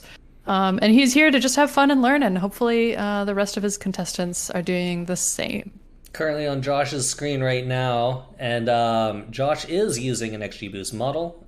He looks like he is doing a different type of grid search that I haven't seen before. There are grid search, a lot of people out there, when they hear the term grid search or they hear the term hyperparameter tuning, a lot of the time, especially those who are just getting into modeling and predictions, they think it's just one thing. But there are so many different forms and ways and names to do grid search. So we are seeing another flavor of grid search here from Josh, and we are seeing him use an XGBoost model, which makes sense when you're using when you see a data set that has so much imbalanced data like we're seeing tonight. Right. We do have another contestant on our leaderboard. Nick, do you want to guess who our next contestant is? Oh. I want you to guess. I'm gonna Yeah, don't tell Nick. Don't tell Nick. I'm gonna guess Tony. You would be wrong. Our next contestant on the leaderboard is Julia Silgi. She has just beat the benchmark. So if you refresh our leaderboard there, you'll see Julia in 7th position. We also have a couple more chat participants on the leaderboard, which is awesome to see. So we have Jin, who I believe was a chat participant last time around. We have somebody using the team name No More Mr. Slice Guy. Definitely welcome the cheeky team names. That's Blake Atkinson and Jack Govier. Welcome, Jack. And I believe that's it. So we've got half of our contestants on the leaderboard. And one thing that was super surprising to me, Meg, from last week was the fact that we had 17, I believe, maybe even 18 submissions from last week live. So that was right. That was a lot. So seeing nearly that same amount, and we're just heading into the second hour right now. That's kind of amazing. So for everyone in chat who's been playing along, and for those who are still playing along and you're going to submit within the next hour, that's really cool, especially for me and Meg to see. It's, I was telling Meg before we started the season, it would be cool if we had one or two people from chat. Yeah. And I was super dismissive. I was like, no, Nick, that's so pessimistic. I think we'll see 5. I think we'll see 5 people from chat on the leaderboard. And yeah, I think we had 16 for a total of 20 people last week. So maybe that'll make a nice, prediction towards the end is, will we beat 20 or whatever, number kind of makes sense. It'll be a cool prediction maybe to do at the end. So I'll try not to forget that one. That's right. We're here on Tony's screen, and Tony is switching between, it looks like 2, I don't know is this 2 sessions, or is he... Oh, what is going on? I think he might be in one session where he's modeling, another session where he's just doing data viz, but I can't be too certain.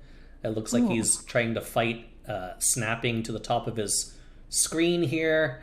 He has literally given up on trying to snap his screen and just decided to Alt-Tab or something. So, hilarious. And, it's always fun to see just the frustrations of UI come over some of the competitors here. I don't know why, but that always tickles me in a for as a streamer who's always messing around with UI issues. Seeing someone else on struggling along. Struggling. Yeah. I stole that one from you, Meg. Oh, that's right. Yeah. I did say struggling. Yeah. Struggling. Yeah, that is one I have definitely stolen from you. Let's take a look at Jordan here, who right now on the public leaderboard is number 1. Jordan has created his XGBoost pipeline, and I believe, if I'm not mistaken, is just converting new categorical features and creating new features to include in his modeling. So we'll see if this has any signal or helps improve his model. Something that I don't know if he's done is do any fill for missing data. I don't know if he's used smoked. I don't actually know, and I think XGBoost does have some sort of like synthetic under the hood kind of stuff. But it doesn't seem to me he's checked any of that on. So if he's doing this, he's doing it based off any of the rows that have real data, but that's severely going to diminish his ability to utilize the entire data set if he doesn't do some sort of fill for the missing data. Yep. I'm seeing a couple data visualizations from, we've got Tony and Josh. Kind of interesting. It seemed like, maybe the first half hour, 40 minutes, we saw a fair amount of data exploration before all of our contestants really got into modeling. And so I wonder if we're kind of seeing a little bit of back and forth here. We got a feature importance plot, looks like, from Josh.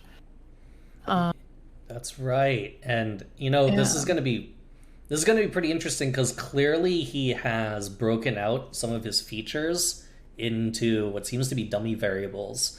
As you can see sort of on the left here, it's not just operator ID anymore, it's operator ID and a particular 3-letter code. So this does signal to me that perhaps he's turned things into dummy variables or he's done some sort of one-hot encoding, and he's using that to maybe get around having to impute any data if he's converting everything to ones and zeros. I see we have a question in chat. What are the golden features? So the golden features that we're looking for this episode are a plot with airline as a category, and that one is worth 10 points. We haven't seen that one yet from anybody. And then we have make a time series plot as our second golden feature, which is worth 5 points. And I believe Tony is the only one that we've seen make a time series plot so far. So we've got 5 points to Tony so far for the golden features. And at this point, I wonder if that might actually make a good next prediction, as if we see one of our contestants discover another golden feature, say within the next 15 minutes. What do you think? Yeah. Let's see if we do find someone. And remember, the person who's on who's going to be struggling to find one will probably be Tony, since he already found the quote-unquote easier of the two. He only has one golden feature to find.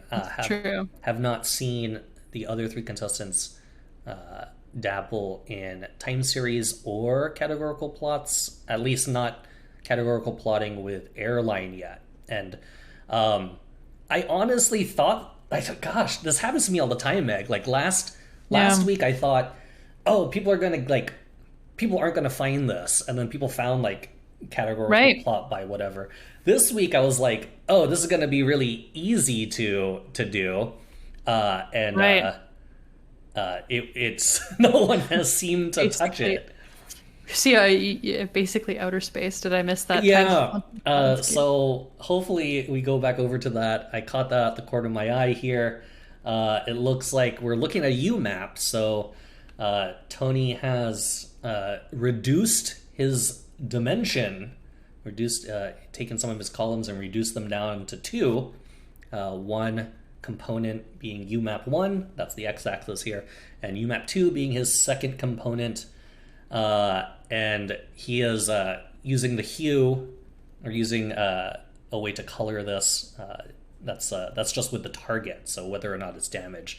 You can see that if he ended up using something like a k-means or some sort of a clustering algorithm, you might see some really nice separation in groups here. So perhaps we see that. Perhaps he goes a k-means route and he uses that as features in his model soon. So Tony doing a little feature engineering here. Perhaps something we'll see in a model very soon. My goodness, Meg, time is flying. Oh my gosh, yeah, you're right. We've got less than an hour remaining for our contestants, so just about 50 minutes left. Time is flying. That is incredible. But it's definitely heartening to see that we've already at least 2 contestants on the leaderboard. That always gives me a little bit of, relief. Oh,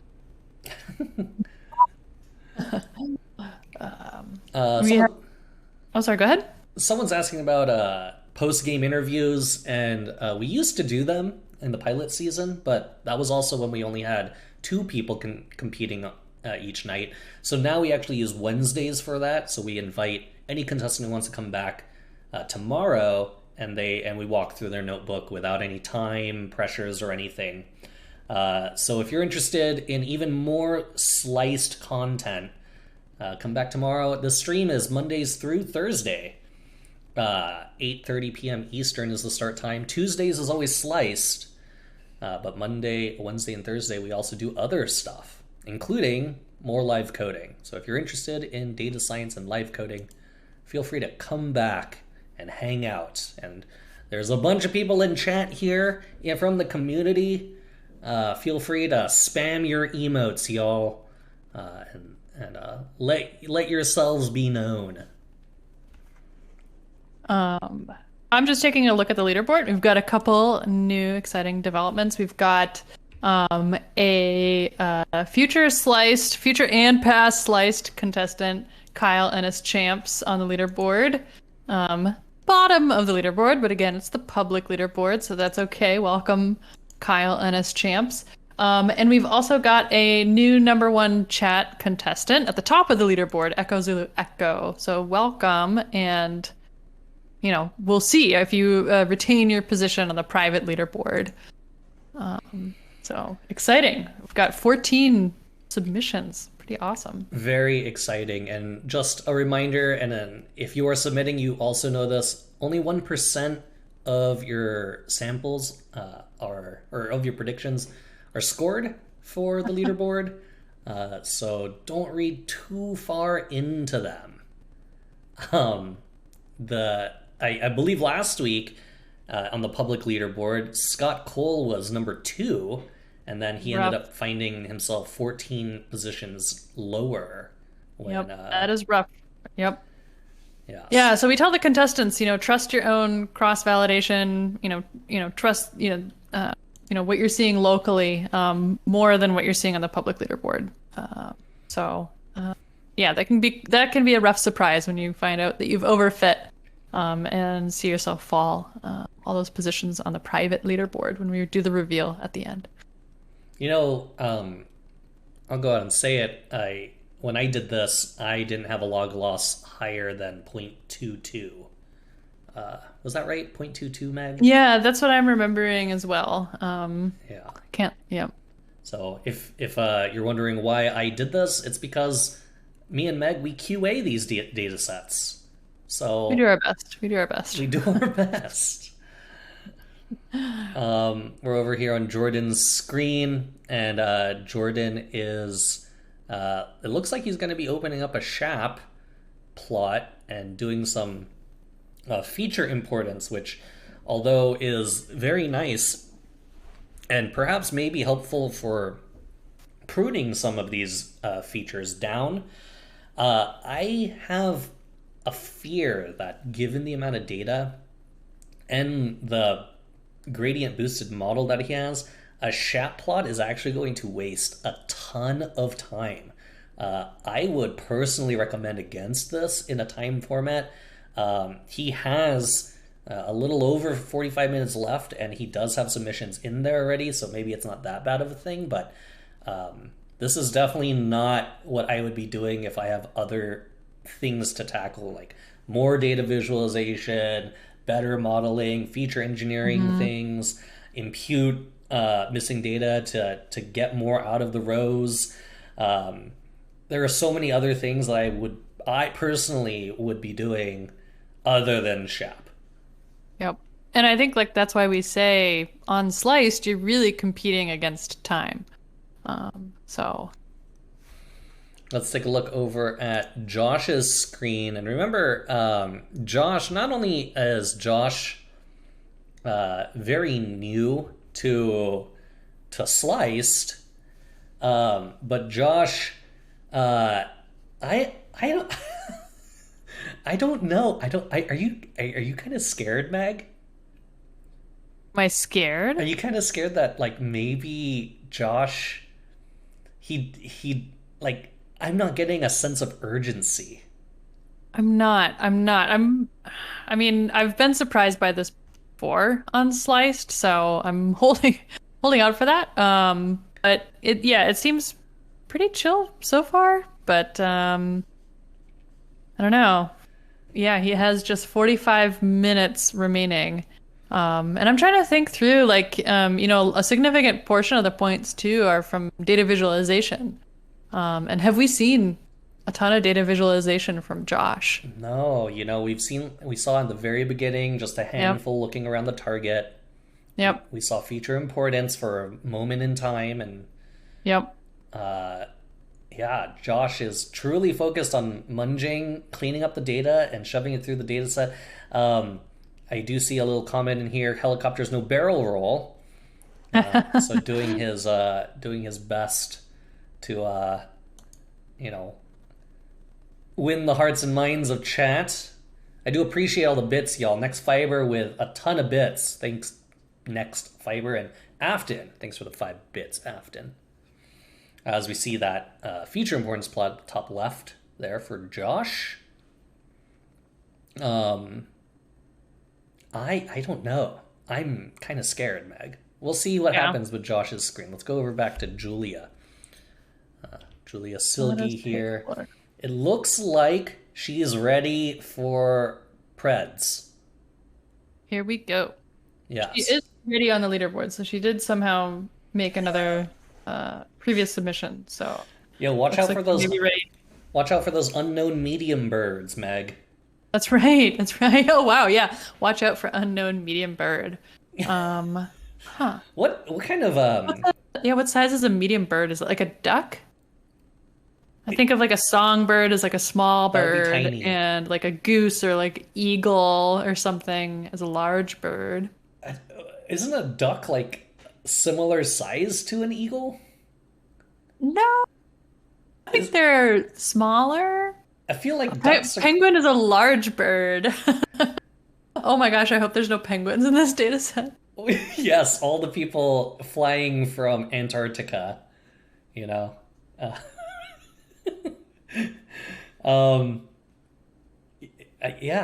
ducks are way smaller than eagles. This is me outing myself as someone who knows nothing about birds. It depends on the eagle. Yeah, okay. I'm gonna get canceled by bird Twitter because of this. Don't tell Maya Higa.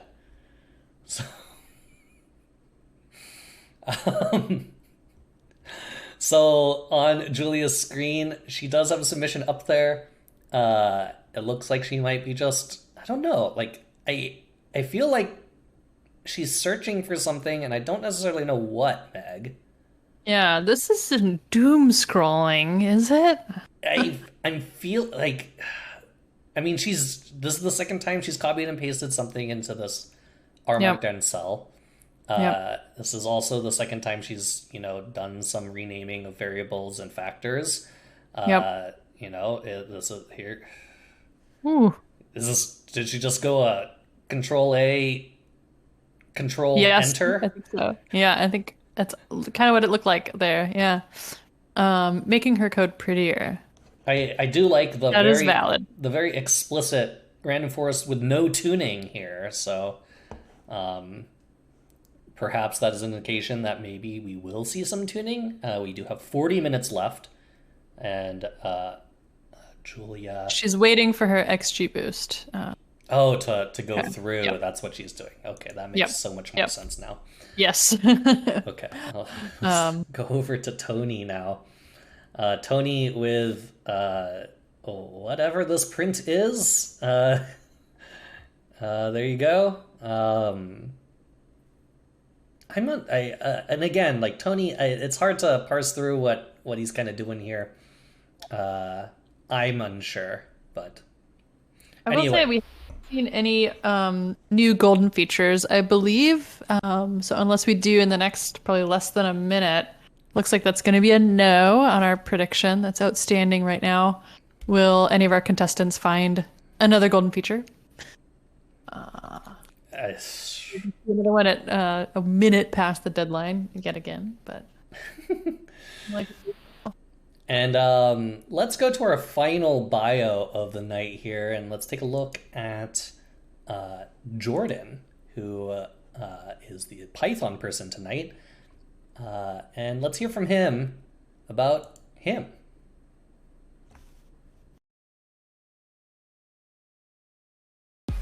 My name is Jordan Rolheim. I work as a data scientist for a genetic testing company focusing on clinical genetic testing. I did my undergrad at UC Davis, and I did my master's at Northeastern University. So I'm left-handed, and this is actually a left-handed guitar. Left-handed guitars are quite unusual to find in the wild. So I've learned how to play a right-handed guitar as well, upside down.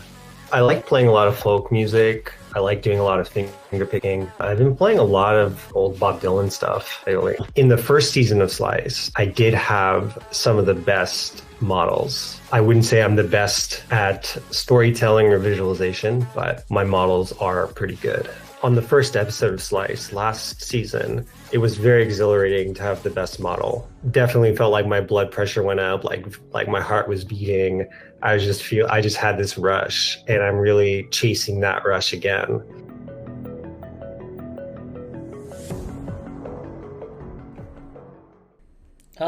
Let's hear a little more about Jordan, Meg. Sure. But first, I just want to say he gives off some of the like lightsaber kid vibes. I don't know if you remember that video, in that clip. Yeah. So a little bit more about Jordan again. So unlike our contestant Tony, he does know how to ride a bike, and not only that, he knows how to fix them, and he's also into backpacking. And as a fun fact, he raced in a 24-hour bike ride on a tandem. So 2 people on a bike. So most of his work is done on a server. He likes Jupyter Notebooks, Pandas, scikit-learn, and useless plots. Like as we said, he's a big brag on his models. Little more understated when it comes to his data visualization. Although we've seen some good stuff from Jordan today, I think. Yeah, and that is Jordan. We have seen Jordan do 2 different things. We saw him dabbling in some Seaborn, and we also saw him pull out the Plotly for interactive graphs. Maybe he was trying to find a golden feature there. He did try SHAP, and he failed doing it. This is exactly what I thought, because lots of data and a tree model or a gradient boosted model, you don't have a lot of time to work with, and so I'm guessing he gave up after a minute or 2. But we do see Jordan here in a collab environment doing Python. And again, he was one of the first to submit. Public leaderboard had him pretty high. We'll see if that's where he ends up at the end of the night. I do want to peek over at Josh's screen. I did see some data visualization here for a moment in time. I wonder if we'll see it again soon enough. And it looks like we will. Yeah. So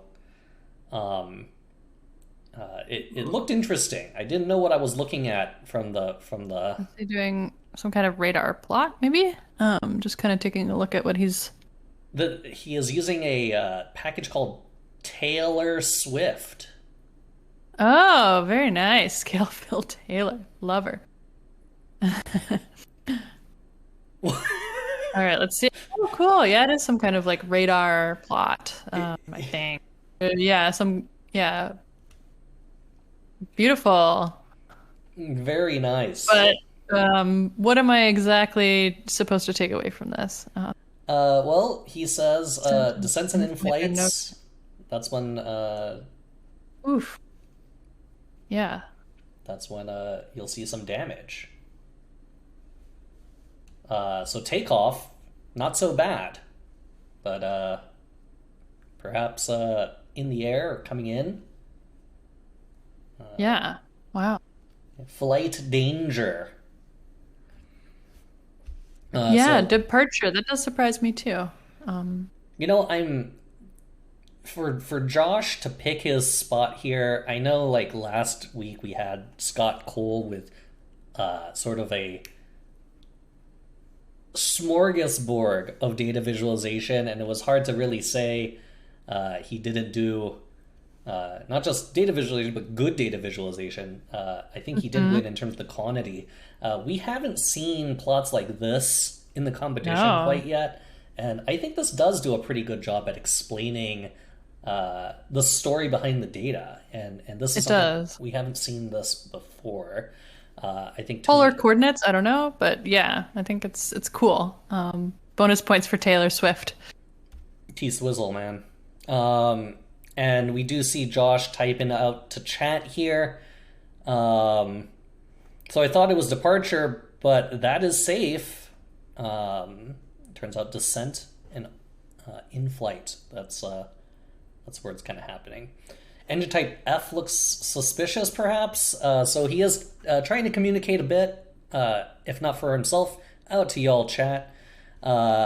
Josh, looking like slow and steady might win the race here. Let's take a look at Julia again. And Julia, she looks like... What package are we using here? Dale Extra. I'm not familiar with that. All the, like, when you're someone like Julia Silgi who could, like, just has this insane encyclopedia of libraries just floating around in her mind. Including her own library. Including Silgi Lib, dude. Oh, man. We do have a new plot from Tony. Looks like he's looking at just the distribution of his own predicted probabilities. Yeah, and so this is actually pretty good in terms of having to select which predictions you want to use, since this is an imbalanced model or an imbalanced data set. You're going to want to try to select the model that doesn't, that, I don't know, one, are the ratios correct? Do you see like similar ratios in your holdout set or in your out of sample predictions? And then also, like, what does that distribution of answers look like? You should see something that looks like a U, or at least maybe a backwards J. Backwards J. And we are kind of seeing that here with Tony. Yeah. A small bump there for his yeses, and for his no's, quite a bit of them. Yep, that's right. Looks like we've got an answer about what Dale X, popular for variable importance stuff. Cool. Okay. I was also just taking a look at the leaderboard, and we have a new number one from our chat participant. So, team No More Mr. Slice Guy. This is Blake Atkinson is number one, ahead of Echo Zulu Echo. Jordan at number 3. And again, this is the public leaderboard. It's just 1% of the test data. So the real rankings, the real scores will be revealed at the end on the private leaderboard. So exciting as we round 75% of the night. We have 30 minutes left here, and we are going to start seeing things pick up in terms of coding. People who have maybe been behind in terms of data visualization like Josh is now throwing things in there like engine type and plotting some very, very default base R plots here. Yes. Yeah. Actually, this is GG plot base colors. Yes. So Yep, that's right. let's go over to Jordan now. And Jordan, again, he has already made submissions. He has a pipeline to do it. It looks like he is still trying to improve his model by perhaps taking out features that might be noise or features that aren't improving or that might not correlate with his other high performing features in his model. So trying to trim down his model and get even closer by eliminating any noise from low predicting models. Let's go over to Josh again real quick. Josh, plotting with this color theme, again, the Taylor Swift color package, it seems. Is what... Behave? Is that a little pun there? Engine type B? Just want to make sure we captured that. That's nice. That is nice, Josh. Let's go over to Tony. Tony is not just a fan favorite for his memes and whatnot, but a fan favorite for the regulars in chat. Tony's in the chat literally every night, coming in mostly just to troll me, and every now and then is quite literally the engineer on the back end. He was the person who was helping me with the NFL Boom Meter this year. Yes, if you didn't catch our Among Us streams, we did some Among Us data science, and Tony is actually an incredible imposter. He is, that's right. So, as Ozma says, Tony is a role model, an inspiration, and a father figure. And all of these things not only are true, but 100% factual. It's just... So, speaking of Tony as our chat rep, chat, y'all should be thinking about who you're going to vote for. You're going to account for 20 chat points tonight are going to go to one of our contestants. So, yeah, be ready. Who are you going to vote for? I think we did set a precedent from last episode last week that if we have a tie, we do runoff, we do a runoff poll. But yeah, we want everybody in chat to vote. So no ties this time.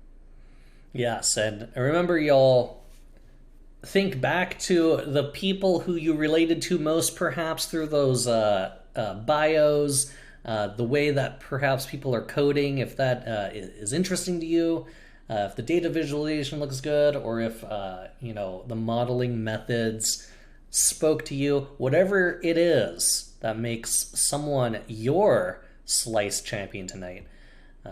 Yeah, I did. Yeah, thanks, NS Champs, for noting. I didn't realize this is what we're looking at on Tony's screen.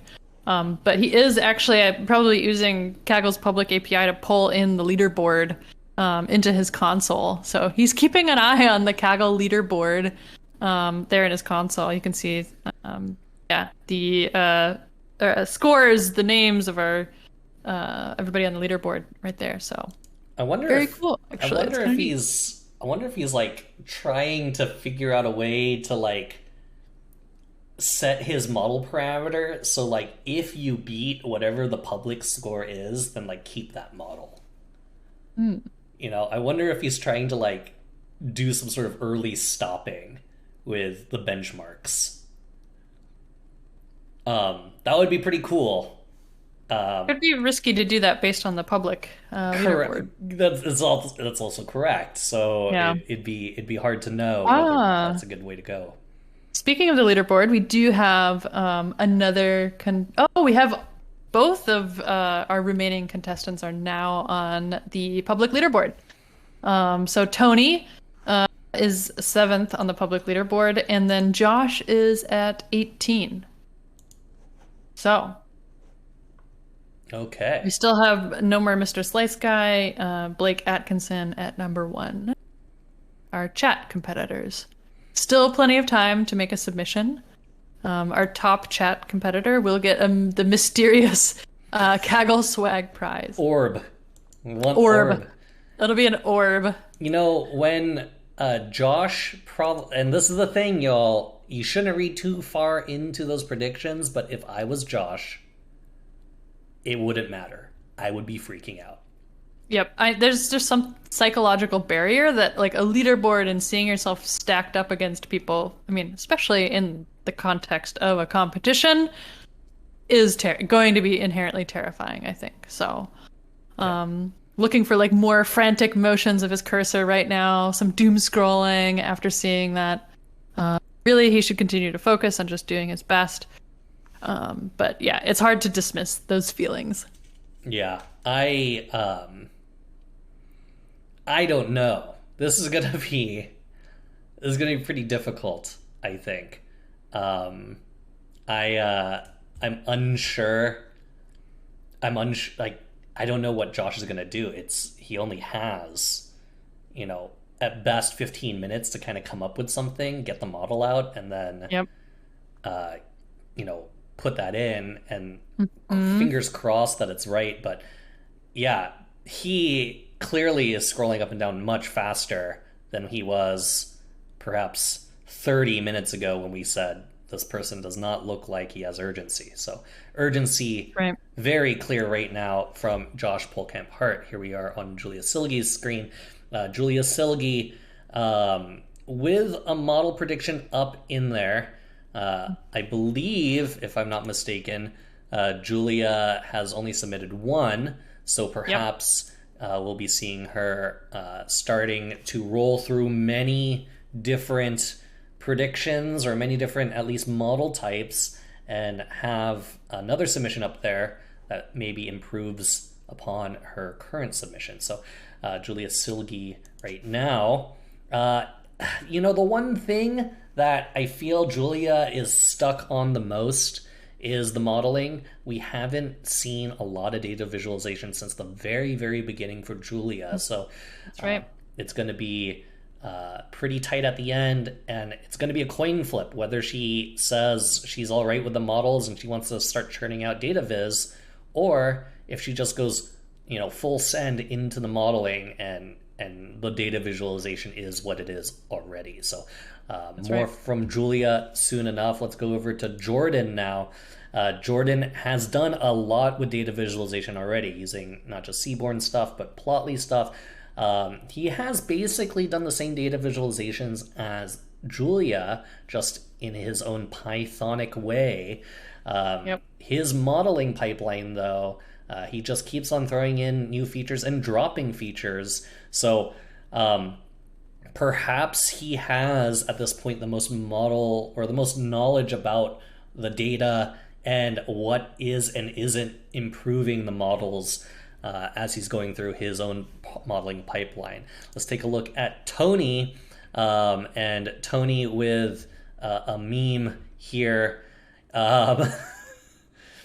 Yeah, there you go. Wait. Is that a dad? What is this?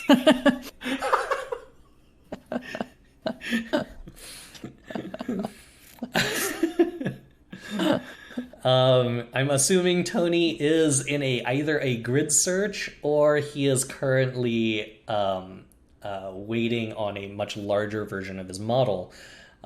So we'll see once he gets out of here. He is currently training his model.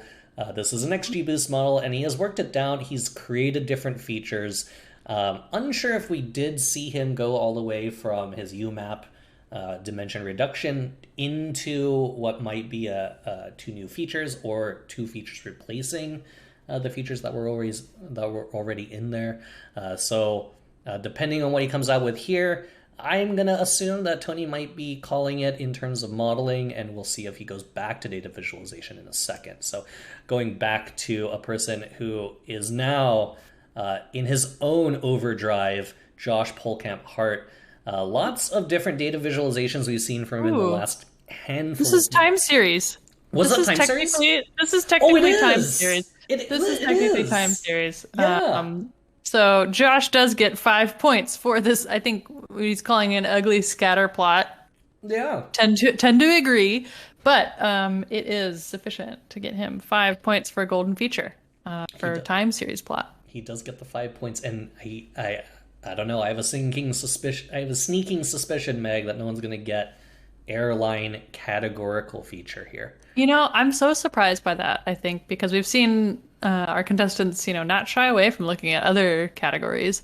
So, yeah. Here we are with Julia, and finally another data visualization, one that we haven't seen in, I'm going to say in about an hour, but she is looking at rock curves and accuracy plotting. So she is doing some model validation here. So I do believe that Julia Silgi will be full send modeling all the way until the end. 20 minutes left for our contestants. Let's go back to Jordan Wilheim. Jordan here, again, already has predictions out there. And it looks like he is going to try to set up another grid search. So he's going to try to grid search his XGBoost model to see if he can just squeeze out a little more log loss and get back to, probably in his mind, leaderboard, top of the leaderboard here. So we'll see if this pays off in the end. Let's go back to Tony with this very interesting bee swarm violin plot looking thing. Right. Bee swarm is greater than violin plot. Very cute. This is what are we even looking at right now? I think he's just looking at our the distribution predicted probabilities, it looks like. Or just on the test set. This is I honestly don't know what this is. Combination trolling, combination memeing, combination data visualization, golden feature hunting. I think he's looking for some chat points, data viz points, golden features. So I'm excited to see that from Tony for maybe the remaining 20 minutes. We'll see.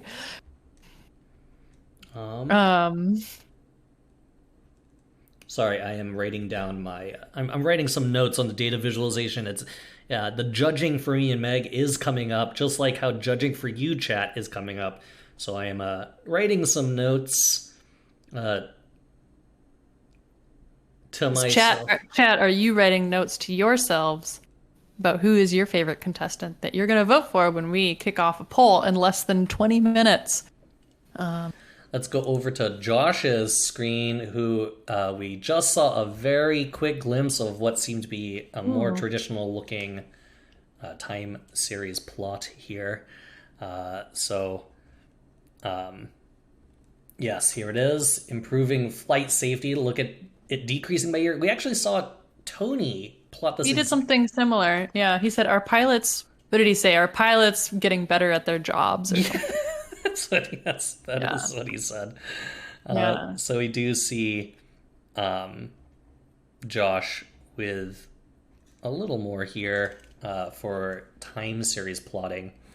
Let's go back to Julia. Julia here with what seems to be still churning out more features for her model. So, I don't know. I don't know how I would feel if I was Julia Silgi right now. Coming in, I don't know. Feeling pretty confident, I would say, if I was Julia.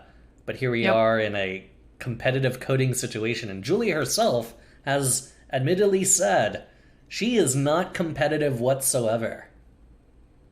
That's right. But I mean, she also said, think of how embarrassing it is for her, to not do well at modeling. Which, I wonder how that sort of influences how she thinks about, where she spends her time.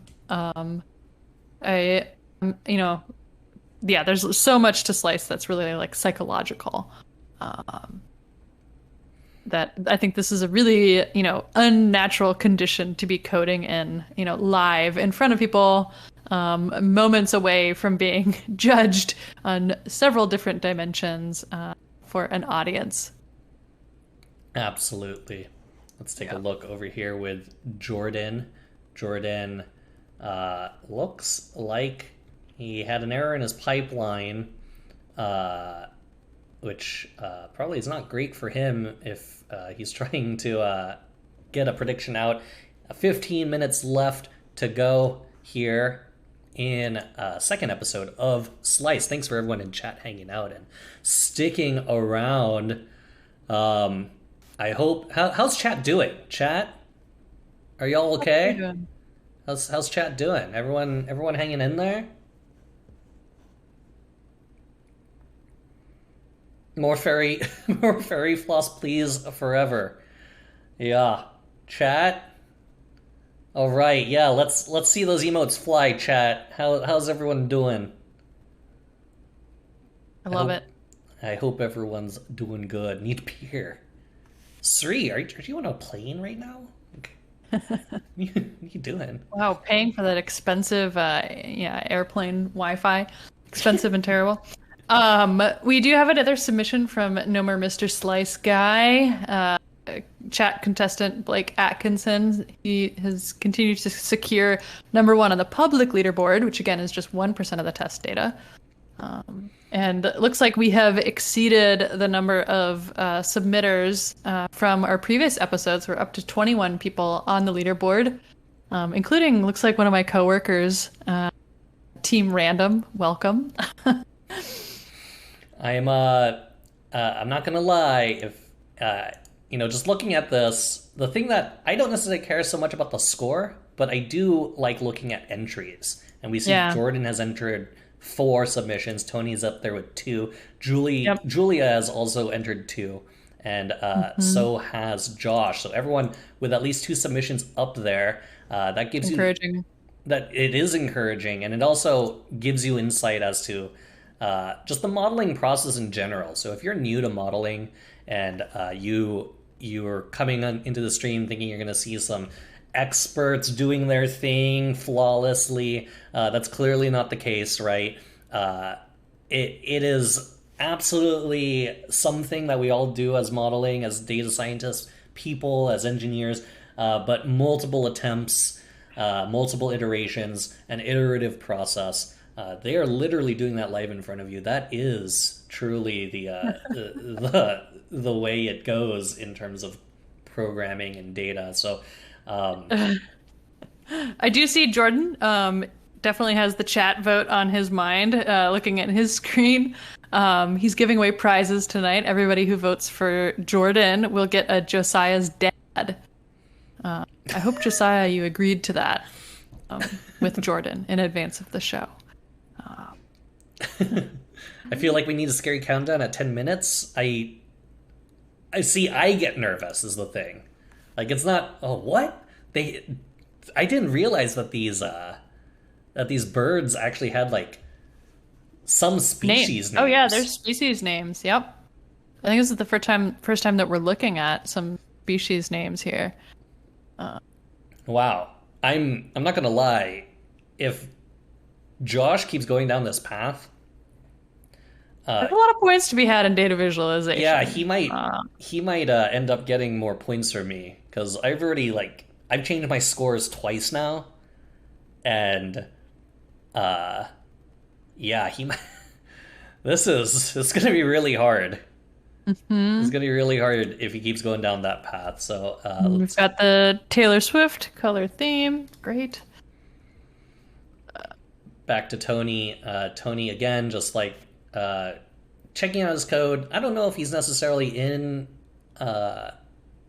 coding mode or data science mode anymore. It looks like the data visualization's done. It doesn't look like anything's running. So maybe he is just coasting at this point. Let's go over to Julia. And remember, Julia, she probably wants to knock the modeling out the park. I think she's putting a lot of eggs in the modeling basket.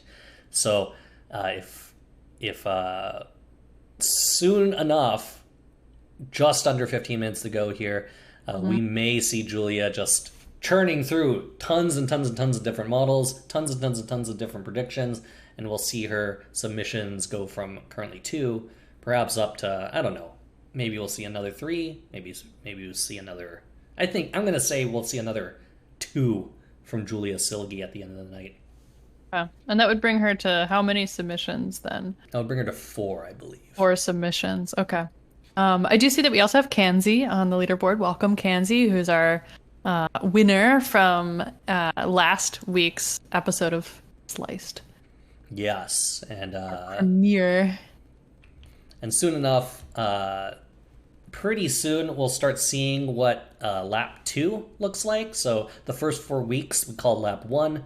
That's all 16 contestants playing against they're playing against each other in their current groups. We shuffle the groups again based off the scores from lap 1.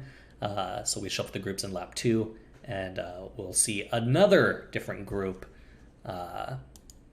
from weeks 5 through weeks 8. So here we are with Tony.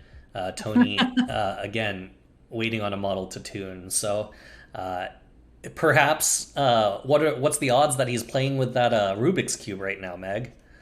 I think pretty high, I assume. I mean, it sounds like, that's what he wanted to share with chat as his,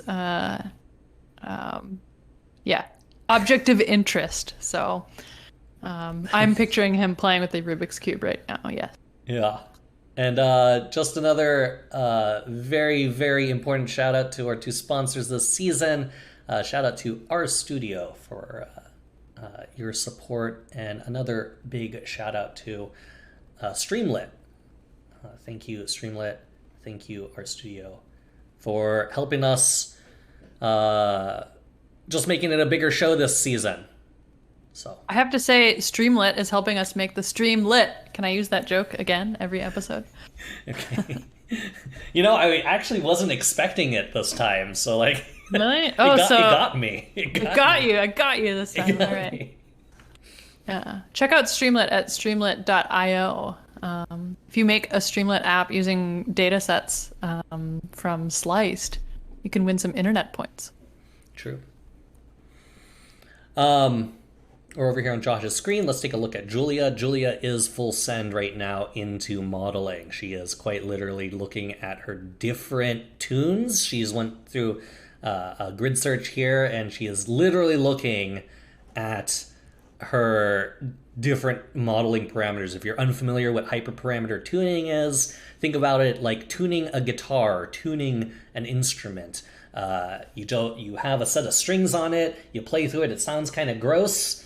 You start tweaking the knobs one by one, and it starts sounding more and more in tune, more and more pretty, more and more exactly what you want it to be, given whatever you're trying to play. And in this case, they're playing with this airline wildlife crash damage data, and they're trying to tune their model, much like tuning a guitar or tuning an instrument, by changing different parameters. And these parameters are things like how much do you discount or penalize outliers, or how much do you want to weight a particular answer, or how many different times do you want to look at the data and try to use some sort of sampling or subsampling to maybe like get different or smaller learnings from it, and retrain on these types of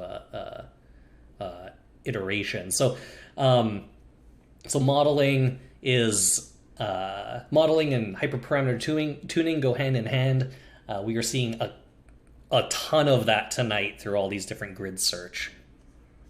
Right. And so is tuning like a guitar, is that a left or right-handed guitar? For one of these contestants, I guess it doesn't matter, Exactly. Yeah. That was a callback. That was nice. Here we are. Tony saying, before one last update. So Tony is, as I suspected, Tony was going to go with one more. He was pretty comfortable with the model he was already at. It looks like he's just making one more change here. This is his, I'm guessing, out of sample predictions. He feels like that looks good. He feels like that's representative of what he was looking at. So we're probably looking at the final lines of code from Tony in the final minutes here of Slice tonight. Let's go over back to Jordan. Jordan, nothing moving on his screen except the cats, since we are in kitten mode in Google Colab. So perhaps Jordan is done as well. If we go over here over to, actually, let's go over to Julia Silgi. Julia just replotted her modeling visualizations. And so she is inspecting whether or not this is truly better than what she's already submitted. Based off how kind of methodical she is with her scroll, she's not scrolling up and down really fast like we saw before. She is using her cursor to sort of read the types of features. And it looks like she's keying in on these two, incident year, incident month, so perhaps time is an important feature to her. Maybe we will see her in the 11th hour, 5 minutes to go now. She might be trying to squeeze in 2 more features into her current model. So we will see that. And she's looking at her tuning right here. She is at 3 submissions at this point. Okay, so maybe... So she has made one more in the last couple minutes. Maybe Nick Wan is going to get it right with an extra 2 here. We've just got 5 minutes remaining on the second episode of our first summer season of Sliced. Josh typing down here, I'm dying to make these predictions. He's in a run. He's actually in a run. Ooh, rough. Uh-oh. This happened before, okay? This happened multiple times in the pilot season. This happened to Tony, and this happened to NS Champs. So this is not unprecedented, but he is in an XG Boost tune. Literally model fit, model predict is where he's at right now. Less than 4 minutes to go. He is circling his screen with his cursor. Very, very stressful wait for Josh right now. Let's go over to Tony here. While you do that, I see we have another entrant on the leaderboard from a future contestant. Dave Robinson is number 2 on the public leaderboard. Welcome, D-Rob. Oh yeah, here we go with D-Rob. He has entered the field. If you tuned into D-Rob's stream, I believe Monday, he was walking through some Sliced, through our first week Sliced data set. He perhaps maybe changed his mind in terms of approach. I think before he was trying to come in as blind as possible. I think now perhaps maybe realizing it's more than meets the eye. It's a little harder when it's a completely blind data set and you got a leaderboard in front of you. So and that's for somebody who's very familiar with blind live coding on a data set. But absolutely, one of the bigger content creators for data science out there. You could check out D-Rob's YouTube channel. Very, very informative. Let's go back to Julia Silgi here. Nick codes with a blindfold. Yeah, I feel like I do that sometimes, just based on how horrible my code looks the next day. Like what did I do? Was it coding with a blindfold? Julia Silgi again cutting through her data. Are we in a run right now? I don't see any stop. Oh, we are in a run. Okay, so she is, I'm guessing, rendering down her last predictions, and this will be her probably final submission. Less than 2 minutes to go as we round the corner. Here is some more memes from Tony jumping to the top of the leaderboard. Like, okay, okay. Let's go over to Jordan. Jordan has not moved. I'm almost positive that Jordan's not even at his computer. Yeah, so right now he is apparently waiting for a submission to process on the Kaggle leaderboard. So that is, yeah, what I'm hearing, what Jordan is doing. So.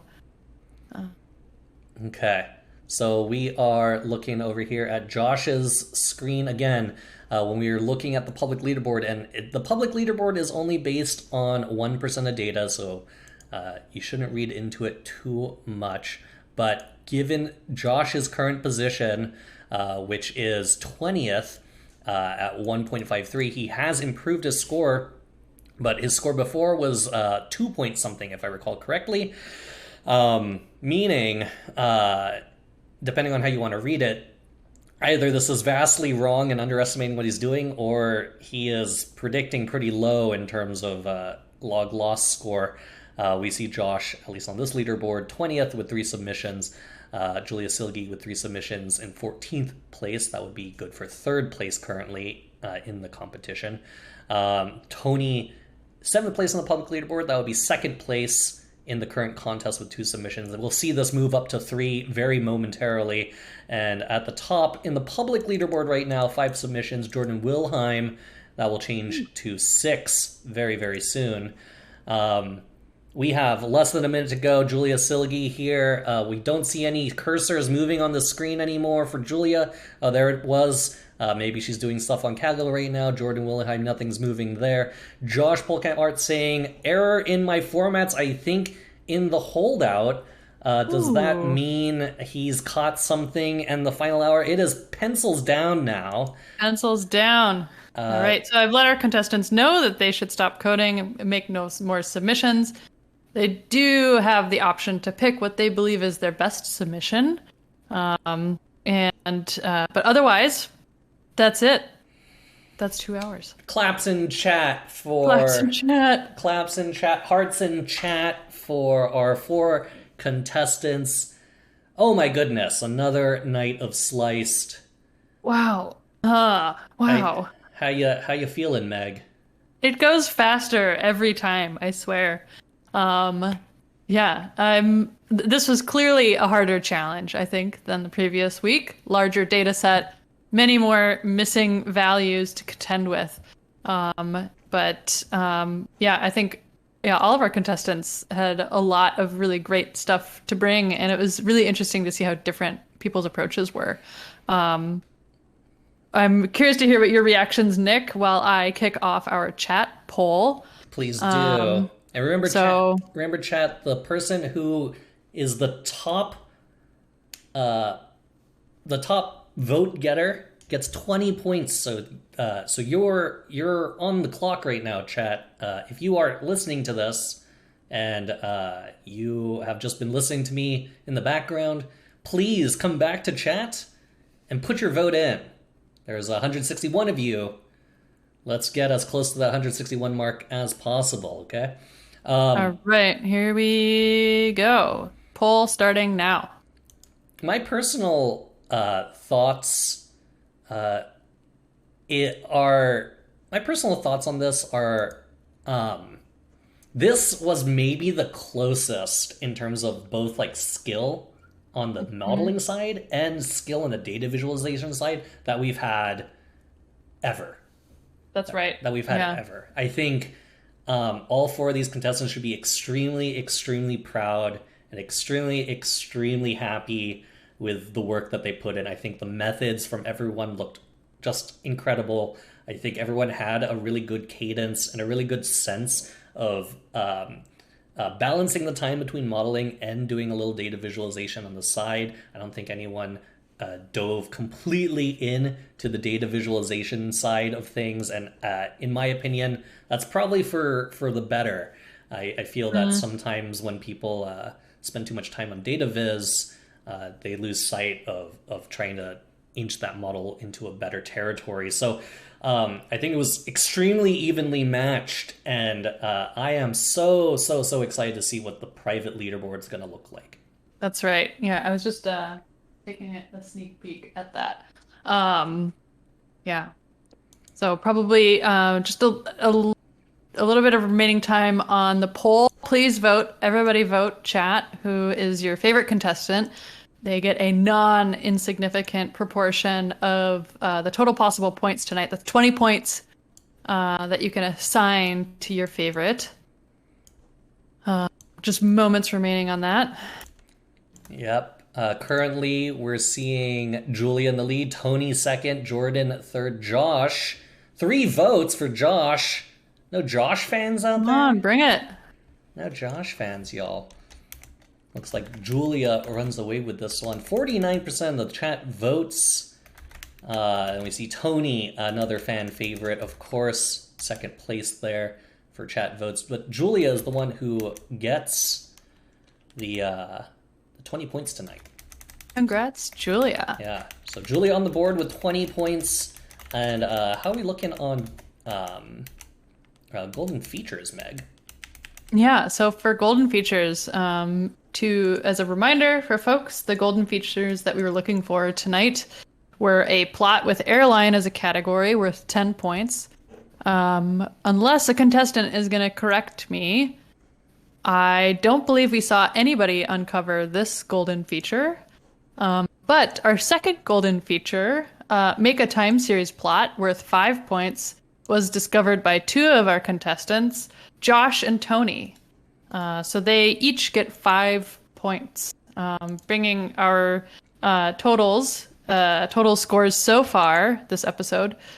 Julia with 20 points from chat, and Tony with 5 points from a golden feature, Josh with 5 points from the same golden feature, and Jordan with 0 points so far. All right. Are you ready to do the gosh. Do the duty here? Yeah, I have my high-tech whiteboard ready, handy. Okay, hold on. I need to resize you. Okay. Okay. So, okay. You know what? I'm not ready. I am not ready. You're not ready. I need a minute. I need 1 minute. Well okay. What is there something wrong?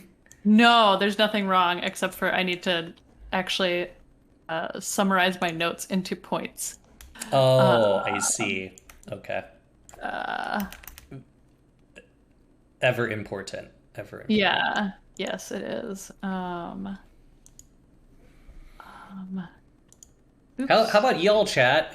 How's everyone feeling tonight? How's everyone feeling about Slice tonight? Was it a good one? Y'all like it? Thanks for that Prime, Gino Manser. Appreciate it. Oh, this one's hard. It was so freaking hard. I had to. Oh, I can't believe this is, man. Okay. Okay, I'm actually okay. I second guess myself. I'm changing. This is gonna keep me up at night, I think. The points for the data visualization. I know it already. Okay. But I think I'm ready. Okay. Let me get my whiteboard. Okay, so the way it works, chat, we'll go name by name, and we'll say a really quick thing about why we voted that way. There are 15 points to give for Meg and 15 points to give for me, and it's distributed. The way we'll do it is in reverse order of how y'all just voted. So since Julia came in first and Josh came in last in the votes, we're going to start Josh first, then Jordan, then Tony, then Julia. So let's write down our scores for Josh. Okay. Oh my goodness, Meg. This is the most nervous I've been for data visualization. Yeah. Because they were all so good. Yes, this was very hard. Yeah, can we change the rules on the fly right now so that that's how I'm feeling. Okay. Too. You ready? I think so. So we're starting with Josh. Josh Okay. first. 3, 2, 1. Oh, Can you see my... yeah. Me and Meg Hey. both with 6. Let's hear Okay. why. Let's hear why, Meg. Honestly, this is probably the easiest one to score. I kind of started high with Josh and then kind of, balanced out, did my own sort of like model training to, I have everything add up to 15. And so Josh, I gave 6 points because he, went for volume, and I think he went for quality, and he, with each of his plots shared some sort of like insight about the data. There were things that were funny. He was like self-deprecating. We had some puns. We saw the Taylor Swift GG plot theme. So, I mean, all of that like is a real testament, I think, to like how well, honestly, all of the contestants did, because it took that sheer amount of data visualization from Josh to eke out 6 points. So not even half the points. But yeah, all of that. I was really impressed with the data visualization that Josh did. So real quick, Meg, who all got golden feature points? And it was all 5, right? Yeah, it was Josh and Tony got the 5-point golden feature each. Okay, thanks. All right, so next is Jordan. So let's write down Jordan points. Jordan. Okay. All right, give me a moment to write this down. Okay. Wait, you didn't say why you gave Josh 6 points. It's just... We're just ditto? I mean, it's very similar. I feel like... let's just keep it moving, Yeah, let's do it. Okay. Are you ready? Oh, I think so. I think I'm ready. All right, 3, 2, 1. All right, why 4, Meg? I liked Jordan's plots. I think he's like, maybe it's because, he sees himself as more of like a modeler than a data visualizer, but I think, he deserves more credit. I really liked his missing values plot. That was, I think one of the things that we look for is like, do you use data visualization as an aid to modeling? He busted out some Plotly interactive stuff. I think, maybe bonus points for the SHAP plot attempt, although it failed. Yeah, so that's 4 points for Jordan. If I am going to be honest, I also want to make sure that I'm combating my R bias a little bit. So there's my 4 points for Jordan. I gave Jordan 2. I feel like it was still pretty heavy on the modeling side of data visualization. I thought a lot of it was diagnostic. I always want to see a little more storytelling in the data visualization and a little more creativity as well. I saw you try to go for a SHAP plot. That's still, even with a SHAP plot, it would have probably not moved my score too much. What we saw out of Josh was just a lot more storytelling and a lot more description from the data set, both modeling side of it, validation side of it, and exploring sort of nuances in the features throughout the entire contest. So let's go with Tony now. All right. Let me know when you're ready. Okay. 3, 2, 1.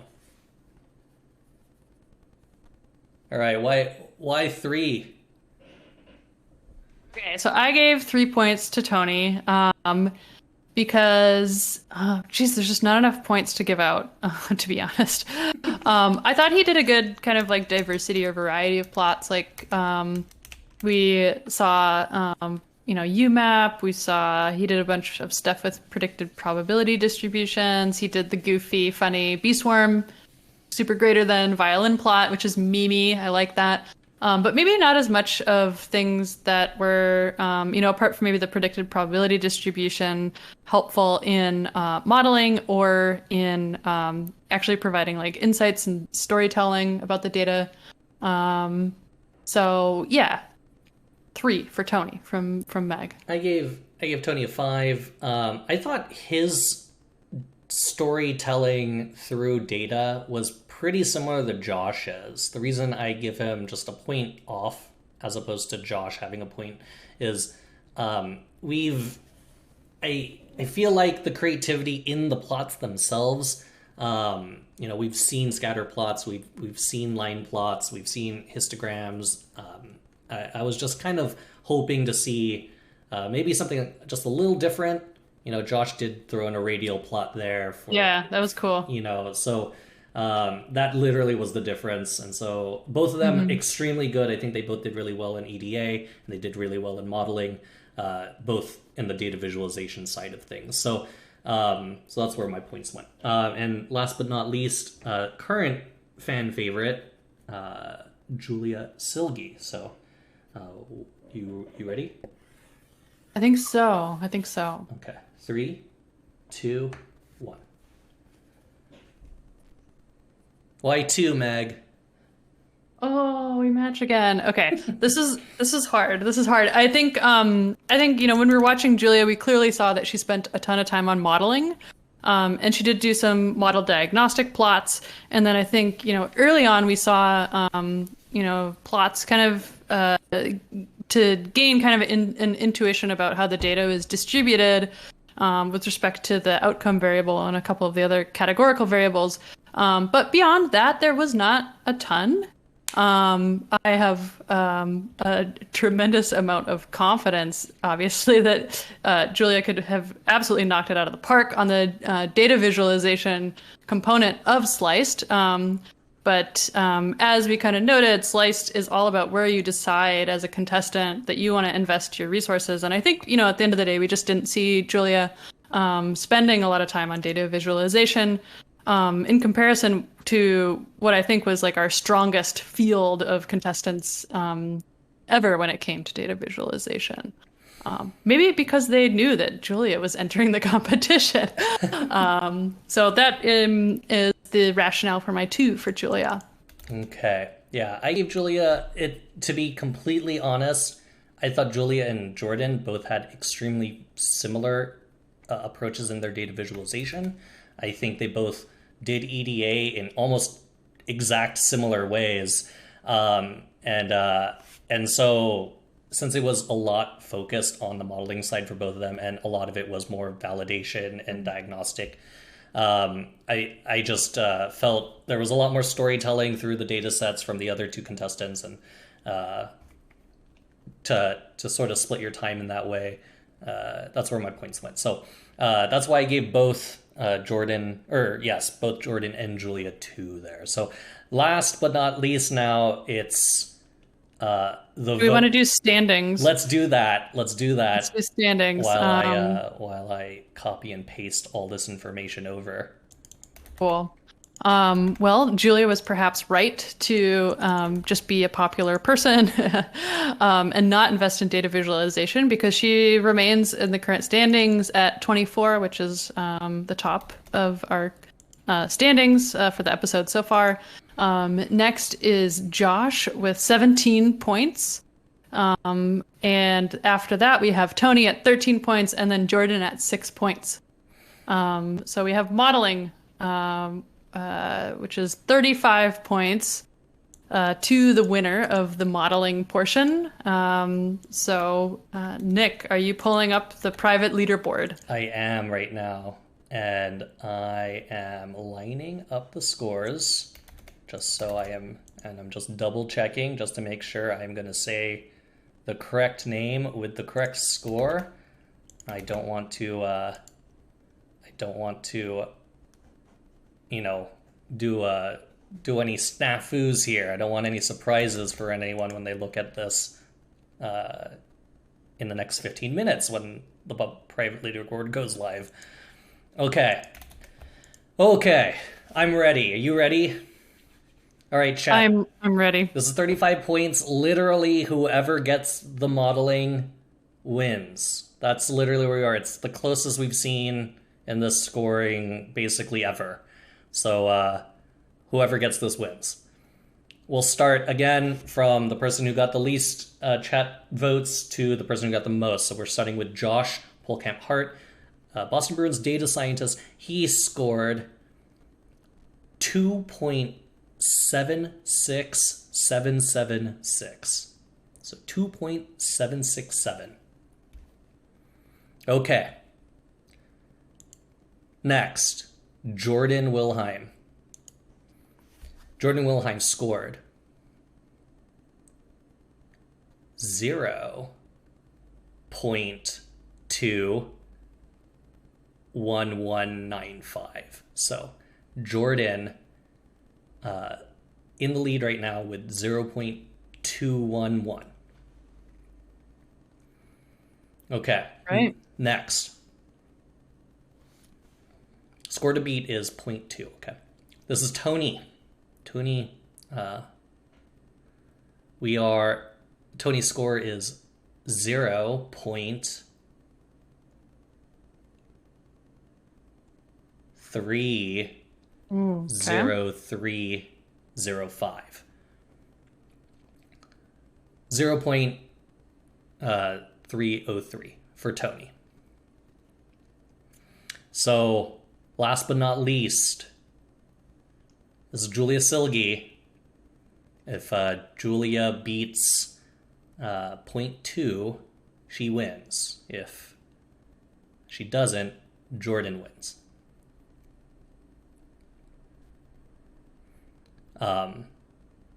Julia scores 0.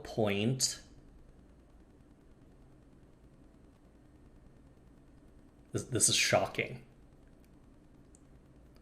0.47746. So Julia Silgi, 0.47746. That means Jordan Wilheim, yet again, he called his shot. Modeling was his game. He wins tonight's game with Congrats, 35 Jordan. points for modeling. Julia Silgi, second place, 24 points. Third place, Josh with 17, and fourth place, Tony, 13 points. Jordan Wilheim, 41 points tonight, going home as Night 2 Sliced winner. Congrats, Jordan. Hearts in chat, claps in chat for Jordan Wilheim, Data Dude in chat. Congratulations. And yet another just incredible. Tonight was absolutely so razor thin, even though the scores might sound like... This is a hard challenge. This is a hard data set. This was so close. This was literally one. I don't know if there's going to be a closer one. That was really incredible. With that said, I am Nick Wan, Data Science Manager over at KFC US. Meg? I'm Meg Bristol, Sliced co-host, as well as product lead at Kaggle. Let's stick around for the raid, y'all. Where are we going? Where are we dropping? Anyone in particular we want to raid? Let's see if I got friends on. And remember, stay through the raid. Let's give some love to some of our science technology friends. I see Code in Public is live, and Code in Public is a new streamer doing very cool stuff. So let's go over to Code in Public. Where's X? Do you guys want to go to Where's X? She's awesome. They's awesome. They's awesome.